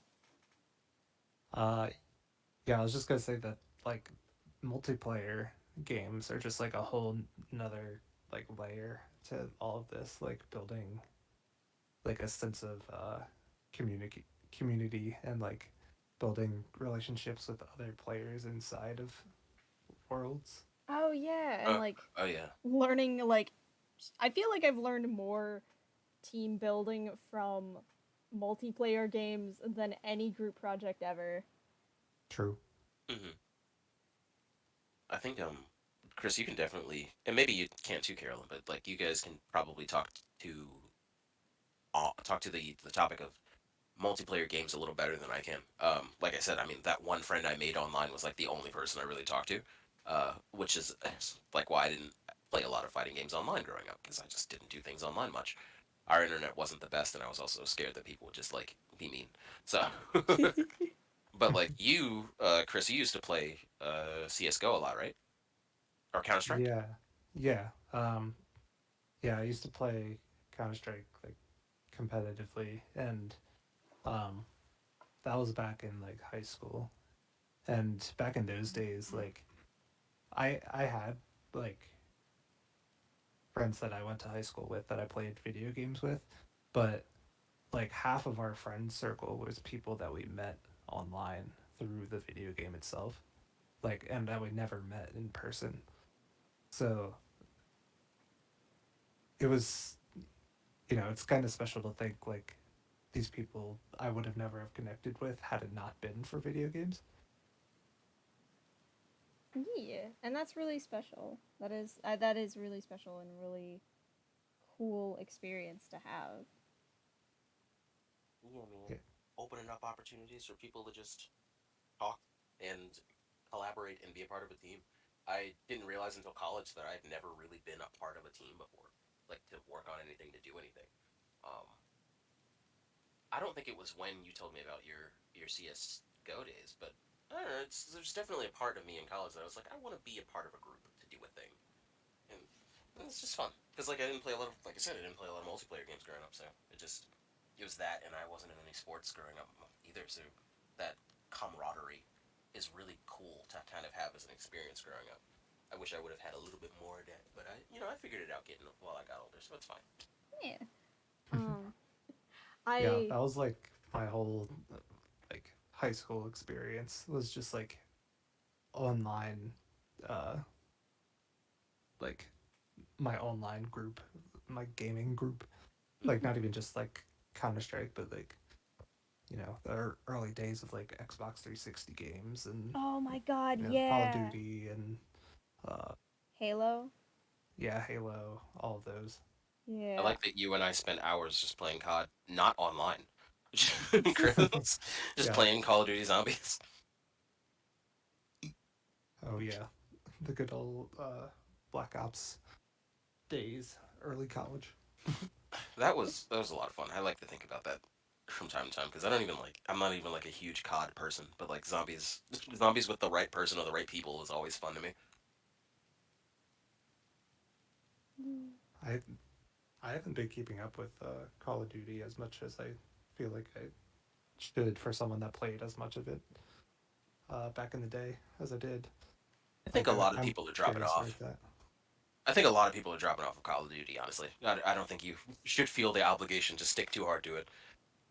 Because like the fact of the matter is, like as big as it had been for the longest time, like I don't hear anybody talking about like big COD stuff anymore. Like there's still tournaments and things like that going on, but like nobody's talking about new CODs in my circle. I want to say, like usually I feel like with as much video game content I consume regularly, I tend to hear about a lot of games, like retro games, modern games, games coming out in like the next 4 years. But like, I don't hear anybody talking about COD much unless it's to like dog on it. And I'm just like, okay. I mean, I can't say anything. I didn't play the game really, but it's just I haven't heard much about it. Yeah, yeah. Some things. I mean, I guess it's more about the what's it called, the battle royale version of COD nowadays, more so than the the old versions. Oh yeah. But yeah, just good nostalgic memories with that one. I think there was like a big explosion, like a two. I don't remember how old this video is, but I think there was a COD competition recently that was like two teams were like yelling at each other and someone got disqualified or something. Hmm. It was a pretty funny video. um, But yeah, just looking at the time here. Do you want to move on to the highlight stuff, or do you guys have anything else you want to talk about regarding this portion of the video? I'm realizing that I could actually just talk about the video games I've played growing up for like hours. So Oh yeah, this could go on forever. yeah, I would love to do a part two of this someday. Absolutely, Yeah. we can come back to it after playing a couple things. Yeah, because like I mean, we didn't even start talking about Star Wars, and like I really like Star Wars Fallen Order, and like I've been getting back into it, and there's a new Star Wars coming out next month, and I'm super excited for that. I'm super excited because I really liked the first one, and the art book was great, and all of the art and development inside the game, and all the little tiny Star Wars details are fantastic. The combat was great. Like so much about that game was done right, and now there's a sequel coming out. And I'm just so ready to go. It's the most excited I've been about an EA game ever. Yeah, there's a lot of things we could dive into with gaming. I have like a bunch of games on my list that I want to discuss. Maybe we could do like a themed gaming episode. I don't know Ooh, what those themes would be, but like in the future that could be a to lot of like dive fun. even deeper. But what are we gonna do on the survival horror front, Carolyn? You don't play survival horror. Well, Well, to be fair, I don't think Chris does either. Yeah, not as much. That's fine. I can still talk about horror games all day long, but yeah. Yeah, we'll listen to you talk about them and just say, "Ooh, that sounds spooky." Yeah. We'll do it in October for Carolyn's birthday. Oh God, not my birthday. Get spooky. Oh. But yeah, do you want to move on to the highlights? I'm down. Yeah. Yeah. I with the promise of a part two someday, I am okay with moving on to the highlights. So, what did we call these again? The creative spotlights. Yes. Yes. I feel like there was some alliteration. It was. It was like it's like a Creative. creative cartwheel. I don't I was about to say Creative creative cartwheel? cast, and I was like, no, No, that's that's the name of us. the podcast. I feel like it was a play off of the word cast, like uh Cast the spotlight. Cast the light. cast a. Oh yeah, maybe it was like cast a light on something. Hmm. What would What? We you? will. I'll listen to our last episode and figure it out. Yes. But right now, it's just a it's community highlight. Yeah. What did you guys? What would you guys like to shine a spotlight on? I guess. It could be game related, but it doesn't necessarily have to. I Yeah. think I might keep mine game related, but that's just me. Me too. Do you want to go first, Marshaun? Mm, yeah, sure. Let me remember what the hell it was supposed to be. Because I've been doing a lot of video game stuff lately. Let me real quick look into my YouTube history. I mean, you talked about Tekken. Do you want to talk about that some more? Could I talk about Tekken more? I could talk about Tekken more. I feel like you could totally Uh, talk about Tekken more if you want to, though. no, there's something to be said there. I really like fighting games, and I already said that. But like getting into them, learning the language and everything has been a lot of fun. It's been very challenging, but it's been fun. I don't want it to be something. I needed a hobby that wasn't something I was trying to make money off of. You know what I mean? Mm-hmm. Um, Yeah. spent so much time drawing. You guys get it. Like so much time making art and everything. And in the beginning, it's curiosity and it's fun and it's creative. And then after years and years and years of doing it, it's still all those things, but it also is like the thing that makes you money, which can be kind of stressful. Um, so I needed something that I was actually passionate about that wasn't necessarily like my next money making idea or like something I felt like I had to do because it was supposed to push me forward in life in some way or anything. It was just something I did because it was fun. And I was getting back into fighting games. And like I said, been jumping into Tekken, and Tekken has just been fun. Like, I think there was a trailer dropped for Tekken 8 for Kazuya today, which is one of the main characters. And he looked great. Tekken 8 looks great. The graphics are fantastic. The the motion, the movement, the way that they're changing things up, it all looks good. Um, I'm excited for the new one. I'm excited to learn this one. I'm picking up new characters left and right just to kind of see what their buttons are, what they feel like, what their animations look like, and just funny, interesting ways to kind of incorporate those animations and counter attacks and things like that. There's just a lot to kind of wrap your brain around. And when it gets overwhelming, because it absolutely can, you just take a break. And there's no reason to like jump back on. I just enjoy playing the game and seeing what characters can do, and especially um, characters like Martial Law, and Lei, Lei, I believe. I don't remember the rest of his name. But those are two characters that are one based off of Martial Law is based off of Bruce Lee, and Lei is based off of Jackie Chan. Um, the latter I did not know until I like watched a video on it, but like the first one is obvious.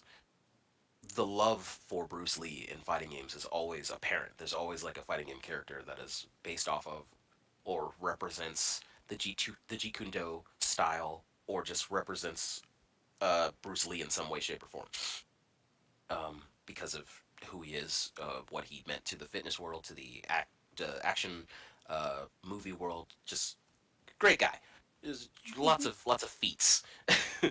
So like I'm seeing this game and I'm looking through like the moves and everything. And it's like, oh, not only is Law just based off of Bruce Lee, he's only based off of like Bruce Lee movies.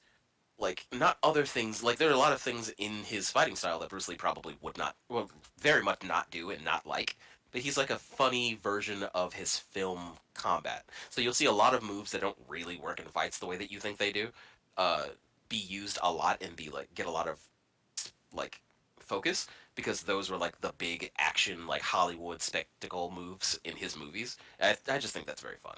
He's so over the top and like very much a caricature of Bruce Lee's characters in his movies. And I think that's fun. Like a character this intricate cannot be created by people who don't know about or don't care about Bruce Lee. You can see the passion behind the little bits of like these little bits of animations, not even just like the way a punch is thrown, but like sometimes it's after he's done a combo and he just like jumps back and forth the way Bruce Lee would, or like he'll just wipe his nose with his thumb like Bruce Lee would, just like it's not a part of the attack. It's just there to just be extra, and I love those extra bits. Um, and the same thing goes for Lei. He's got a lot of Jackie Chan inspired stuff, and Jackie Chan himself is known for doing so many different styles, so many different movies. Um, and like Lei himself is a character that has like 12 different stances that you can go into. You've got Crate, you've got freaking you got the drunken style, you've got the tiger, you've got like all these different styles that you can do.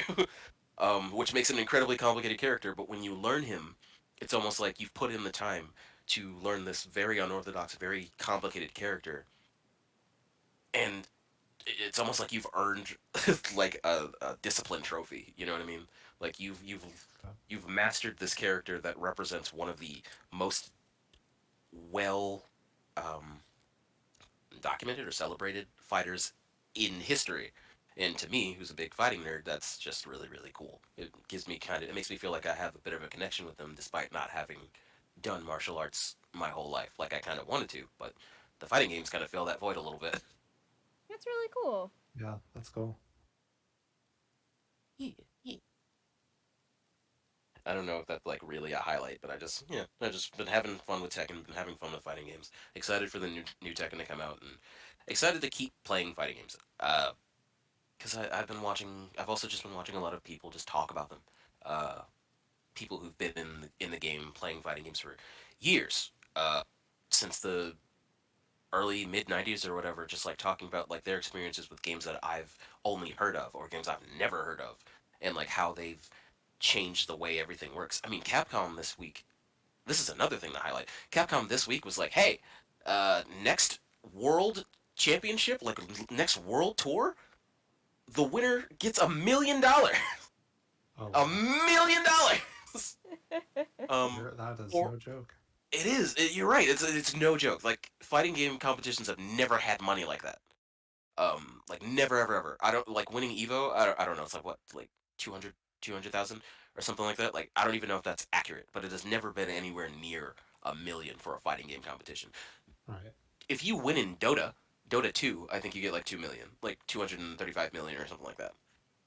But I think that's split up between a team. I think. I don't know much about Dota.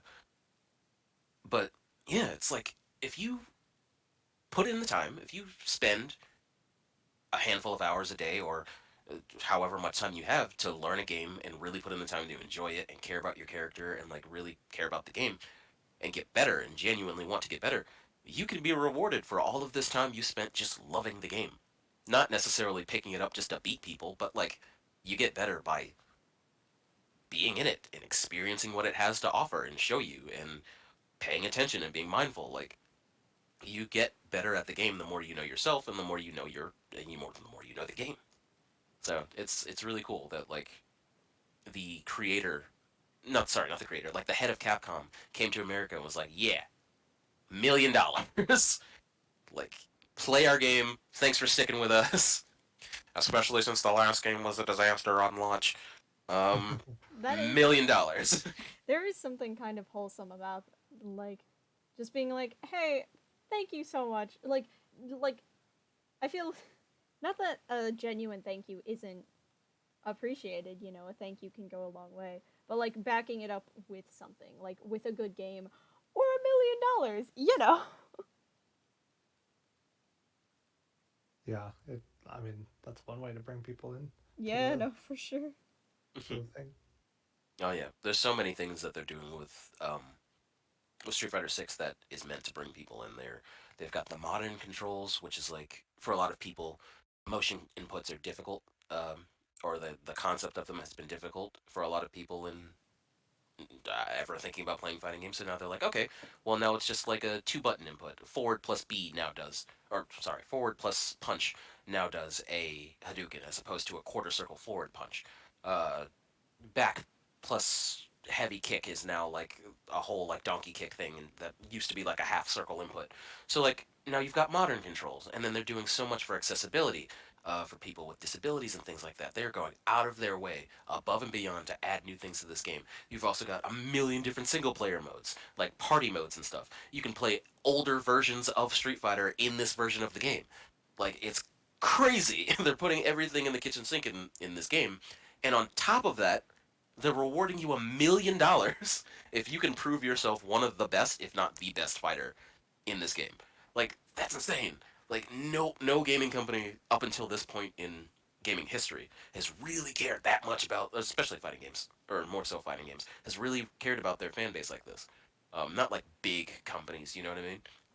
Like Yeah, yeah, that's smaller really games cool. like yeah, smaller games like Skullgirls like had a lot of support, had a lot of community, had a lot of people coming together to really enjoy this game that was put together by people who aren't in a giant AAA company. But now it's like the bigger companies are like, okay, you want us to change the net code because it's garbage. All right, we changed the net code. We figured it out. Oh, you want more money for the competition? Here you go, $1 million. Like everyone play our game. Everyone play our game. Everyone have fun. Let's just love Street Fighter. Like let's love fighting games. Let's keep this community going, and that gets me really fired up. Games are Yeah. meant to be played, and I think it's really sweet to see the developers of games, not just, you know, Capcom, but like developers in general, take a look at their fan base and make things for them as like a way to say like, "Hey, thank you for playing my game and thank you for helping me find ways to make it more fun for you." Yeah. I think Mario says that at the end of every game, right? He Does he say does.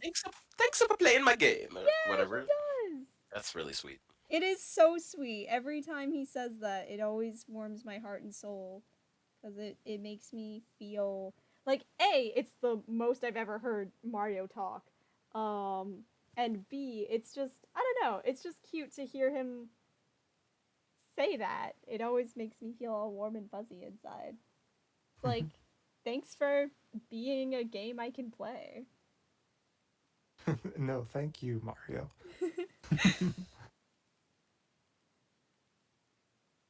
Yeah. Okay, so I took up enough of that time. What about Chris, you guys?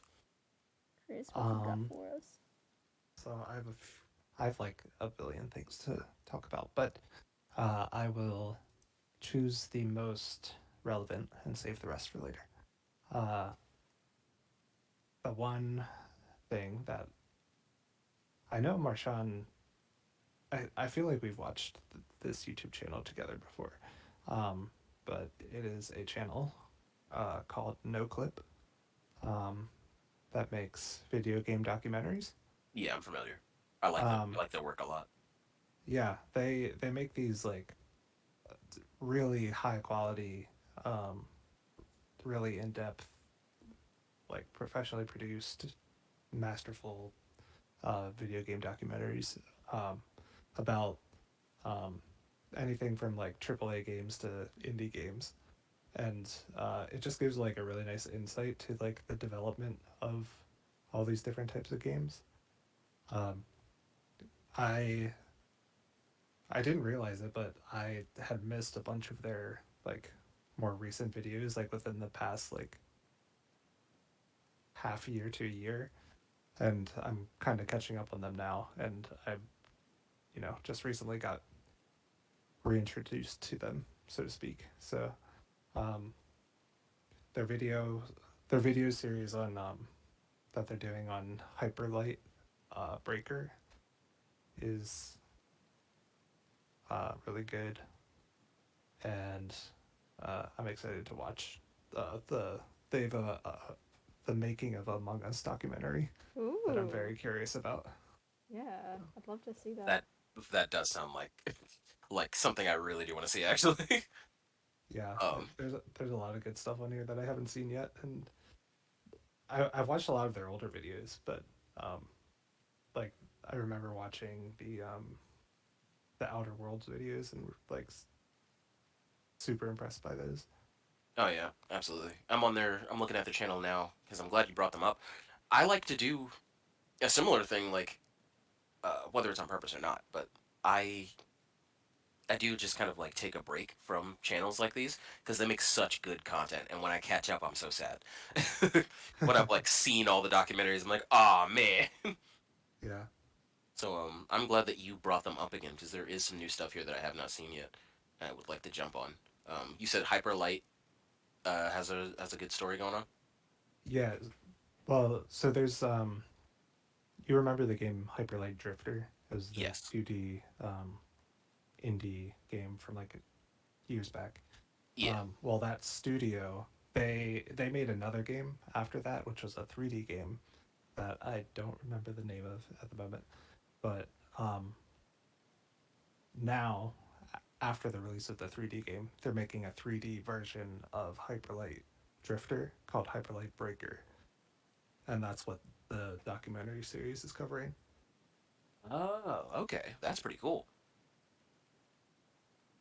Yeah, it's super interesting. They they have like a documentary series. I think there's only like one or two videos on it out so far, but I'm pretty sure it's supposed to like go from where the game started to like all the way up through release. Hmm. That sounds like a wild ride. Yeah, highly recommend. Yeah, there's a lot on this page that I definitely want to click on.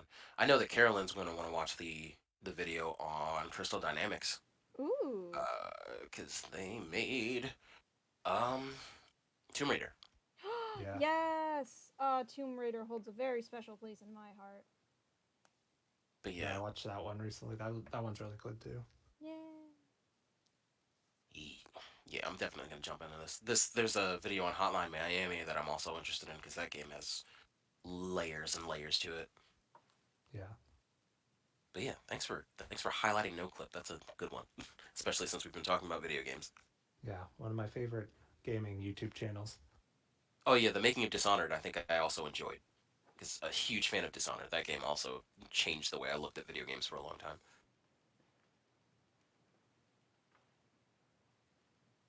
Carolyn, Yeah.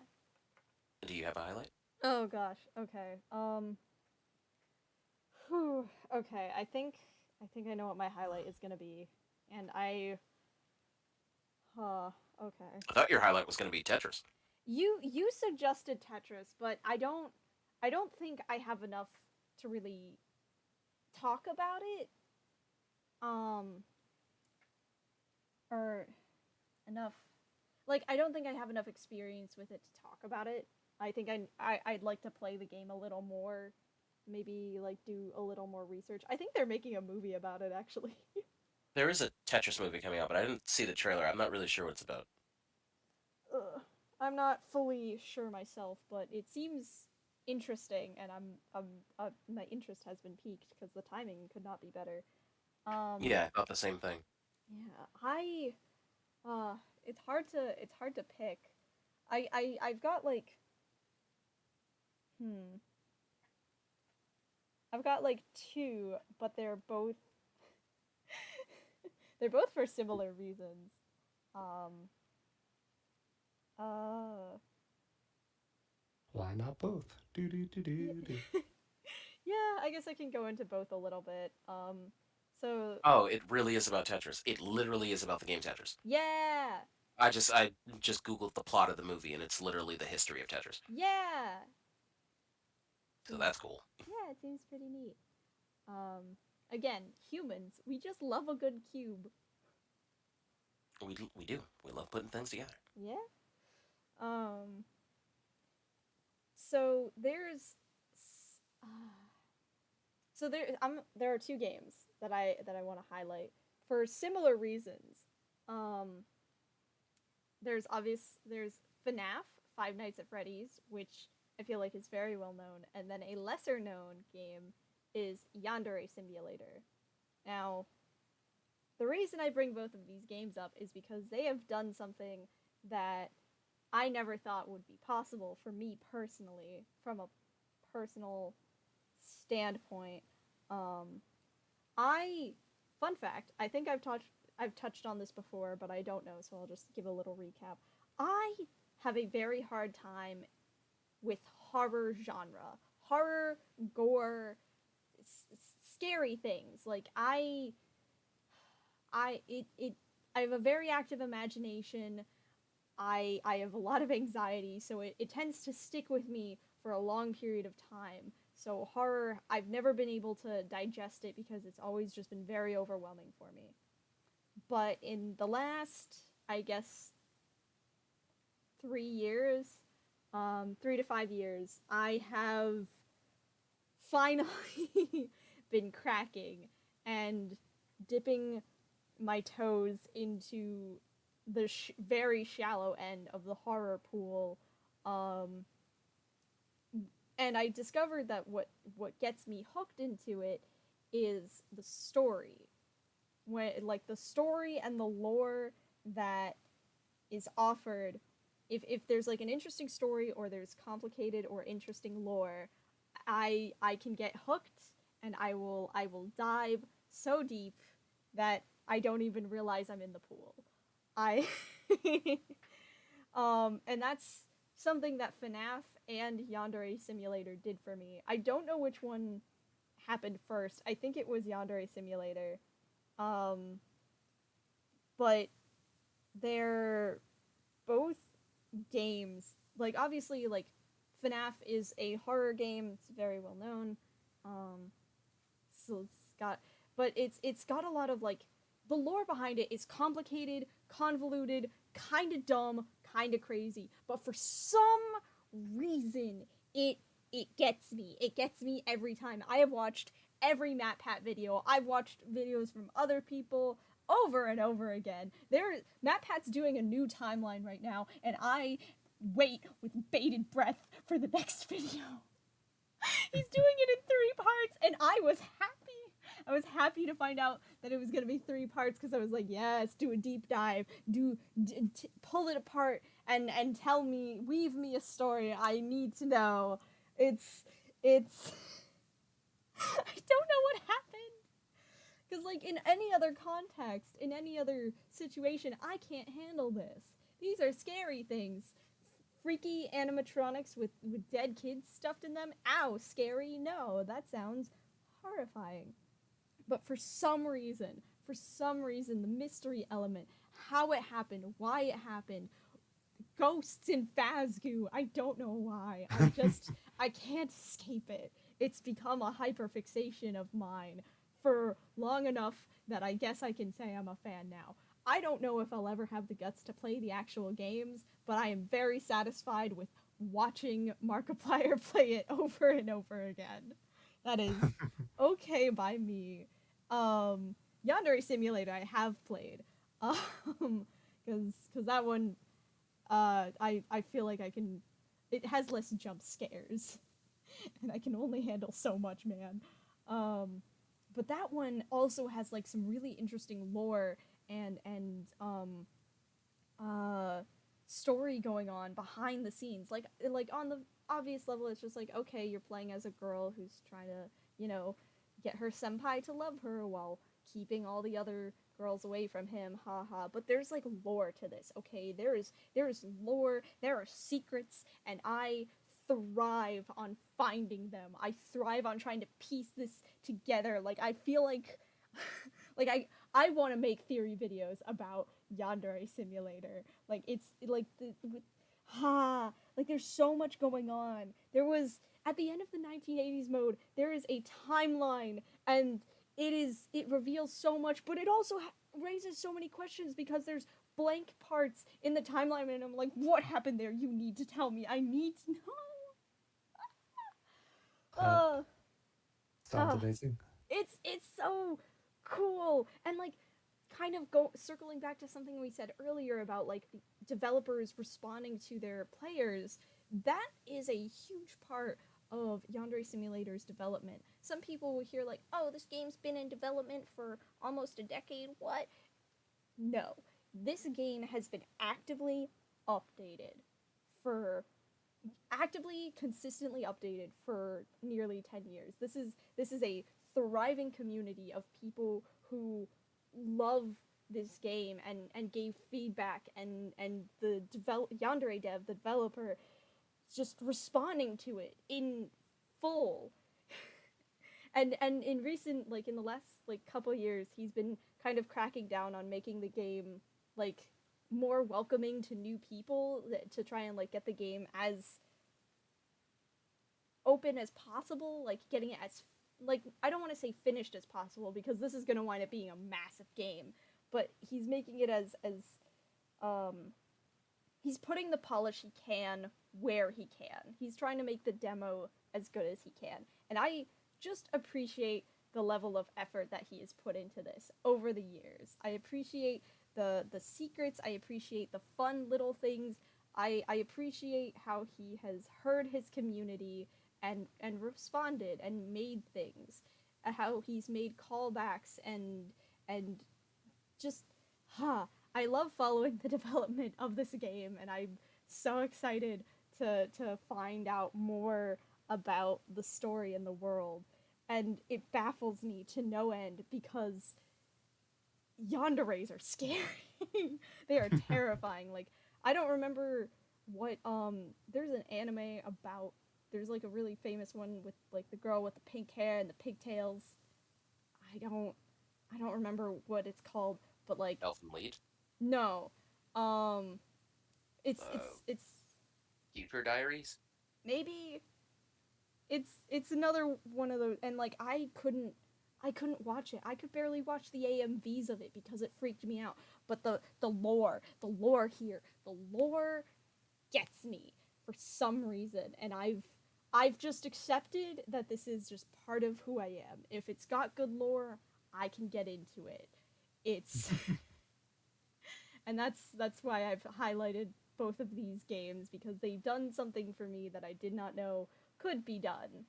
Um and yeah. My Well, little rant is over. Thank you for coming to my TED Talk. My podcast. well, welcome to the dark side. Ah! Nice to see you. We have cookies. Ooh, I hope they're But gluten free. they're dark chocolate. Very thematic. I appreciate it. Yes. Or maybe red velvet. Dun Ooh. dun dun. Well, I'm glad that you're finding your own way into horror. Um, and I'm glad that you're finding things that are worth it. It's I feel like for people who, you know, might be a little, I guess you could say, squeamish or sensitive. Um, I don't think horror is easy to get into. I think for me, it was easy to get into horror, and I thought it would be easy for everyone else because for me, it's just I grew up with a curiosity that I just had to itch, or I had to have scratched. Um, like horror movies would present ideas, and I'd be like, "Well, where's this gonna go?" And usually, it goes in the direction of someone exploding. But I wanted to see it. um, but you finding your own way into horror, because I knew like horror can like be very hit or miss for you, as you've explained. But I'm glad you kind of found your own way into it and your own thing that you enjoy. That kind of worms your way into something that you otherwise, I guess you could say, you kind of hated or would have hated. Yeah, it's. I was talking to someone recently, I believe it was one of my coworkers, and it was really almost jarring to hear them say almost word for word what I used to say about horror. Um, of course, I'm forgetting the phrase right now, but it was something along the lines of like, it's like, how could people be into that? Like, I'm not, like, I can't even fathom the joy you could get from it. And I'm just sitting there like, whoa, talk about character development. Oh damn. Oh, it's like wow, I've come a long way because I went from like not understanding it at all to at the very least like appreciating the craft and like the effort that goes into like making something scary as opposed to like sad or unsettling and like the nuances to just like fully appreciating a good scare. Like you, Marshaun, you told me that like watching a horror movie in a theater is a new experience because after the scare, people laugh and it's kind of wholesome. And I did not understand that for the longest time. And then I was watching Markiplier play the glitched attraction, and I got scared, and then I laughed, and I was like, "Oh my god, it's happening!" Yeah, absolutely. The ability to laugh at yourself is something that horror tends to do. And I've spoken to you too about like how horror and comedy tend to go hand in hand. They're two sides of the same coin. In horror movies, in most cases, people aren't trying to people aren't trying to like traumatize the audience. Like the directors aren't trying to traumatize the audience. They're trying to tell a story that has darker themes. And a story at all points needs to be interesting. So how do you tell a story about something that most people wouldn't be super interested in touching themselves while keeping it interesting for the people watching? Can you make them get a little uncomfortable in their seat? Can you make them kind of get goosebumps when they hear this type of music? And can you make them laugh at themselves once you've scared them with like a little rat as opposed to the actual monster? Because that happens a lot where it's just like, oh, it's a fake out. It was a rat. It wasn't what we were supposed to be afraid of. Ha ha ha, not a big deal. And then they turn around and it is the thing that they were supposed to be afraid of. And you're like, ah! And that's such a common type of scare. It's a common setup. But it's common because it's familiar and it's fun. It gets the idea across. And it's not trying to, like I said, the horror's not there to traumatize you. Sure, some less than ideal things are happening, but that's life. Less than ideal things happen all the time. It, we're not supposed to. I don't think that we're supposed to run away from seeing that happen in a fake place. Just like we shouldn't run away from seeing people be happy in a fake in a fictional environment. It's all fiction, and you can react to it how you do. Obviously, you don't have to take it in if it's not something that you're into. I mean, nobody should force you to do that. But I Right. think horror has its merits, and I'm glad that you've kind of got that yourself. You figured out those merits for yourself and can enjoy them. Yeah, no, it's been really it's really interesting to look back on this particular development of my life because I never thought I could do this. I never thought I would touch horror or scary things with a 10-foot pole, with with like even a 39 and a half foot pole. Like it's just not even something that crossed my mind. Like the second scary things would come up, it's just like, hell no, like that's not an option for me. I remember watching like one of the scary movies, one of like those satirized one of those movies in like my freshman year and getting scared. And now I'm like, wow, I could probably sit through that and laugh. It's just really interesting to see this development, and I not only have you, Marshaun, to thank for that, but I also have games to thank for that. It's a whole new world. It really is. I still don't know if I can sit through a whole horror movie, but I can watch someone play through all of FNAF and not just tolerate it, but be very invested. Pretty cool. It's really, really cool. Well, I'm glad that you're. I'm just glad that you have your relationship with horror. I think that's great. It doesn't have to be the same one that I've had, and that is also pretty good.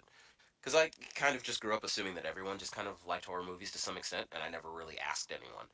And then I kind of started asking and realizing that a lot of my coworkers or some of my friends actually just don't really care for it. Not that they're that scared, they just don't care for it. Like they don't have any real intrigue in it.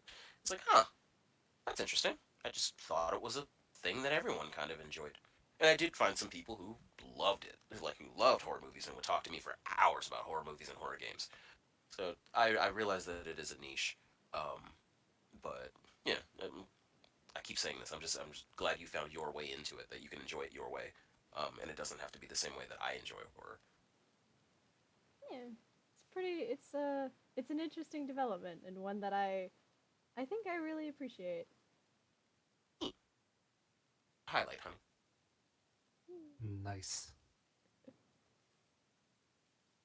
Well, um, It's 11:37. I'm thinking probably wrapping up for the night then. yeah. Do you guys have any like closing remarks or anything that you would like to finish off the this? I think this is our longest running one to date. Good, good. um, just GG. That's what I have to say. Yeah. GG, everyone. Good GG. games. Um, if I had to say anything as a closing remark, I guess it would just be like I would assume everyone who watches this probably already plays video games or has a passing interest at the very least in video games, and I think that's cool. I think that it's such a video games are now such a wide thing. They're not just stuck in arcades anymore. Which I mean, they were thriving in arcades too, but it's now something that's so easily accessible. And you can be into video games and you can not be into video games, and that's fine. I mean, you can live your life however you want. But if you're a person who enjoys good storytelling, if you're a person who cares about escapism, if you're a person who um, just wants to try something new, I think video games are for you. I think if you're looking for something to get into, there is something for you. You just need to ask the right people, type in the right search words. But there's so much out there, and video games are literally just here to give you something to be connected with, whether it's emotionally or just to pass the time for a few minutes. It's a connection. And lots of people work on these games, and lots of people put a lot of heart and soul in them, and lots of people put like these little Easter eggs and things that you probably wouldn't find unless you were looking really hard, because people care. Uh, Video games are a staple of my life, and I love them a lot. So I guess that's it for me. Heck yeah. Yeah, I think that's very well said. Whether or not you're new to games or you've been playing them for a long time, I think they have a lot to offer, and I hope that regardless of where of your like knowledge level, I hope that you continue to experience what they have to offer. Absolutely. Yeah, so put down that book and play a video game. Yeah. Put down the book. The video game's better. The video game is better. Don't watch the movie. Stop reading the book. Play the video game. Yeah. Don't go to school. No. Play a school simulator. Play a day job simulator. You're Oh my god. a businessman and you just say no all. Yes, yes. Oh my gosh. Such a good game. 10 out of 10. All right, girl, and sign us out before we talk for another 3 hours. Alrighty. Thanks so much for joining us. We'll catch you next time. Bye. Bye. Bye.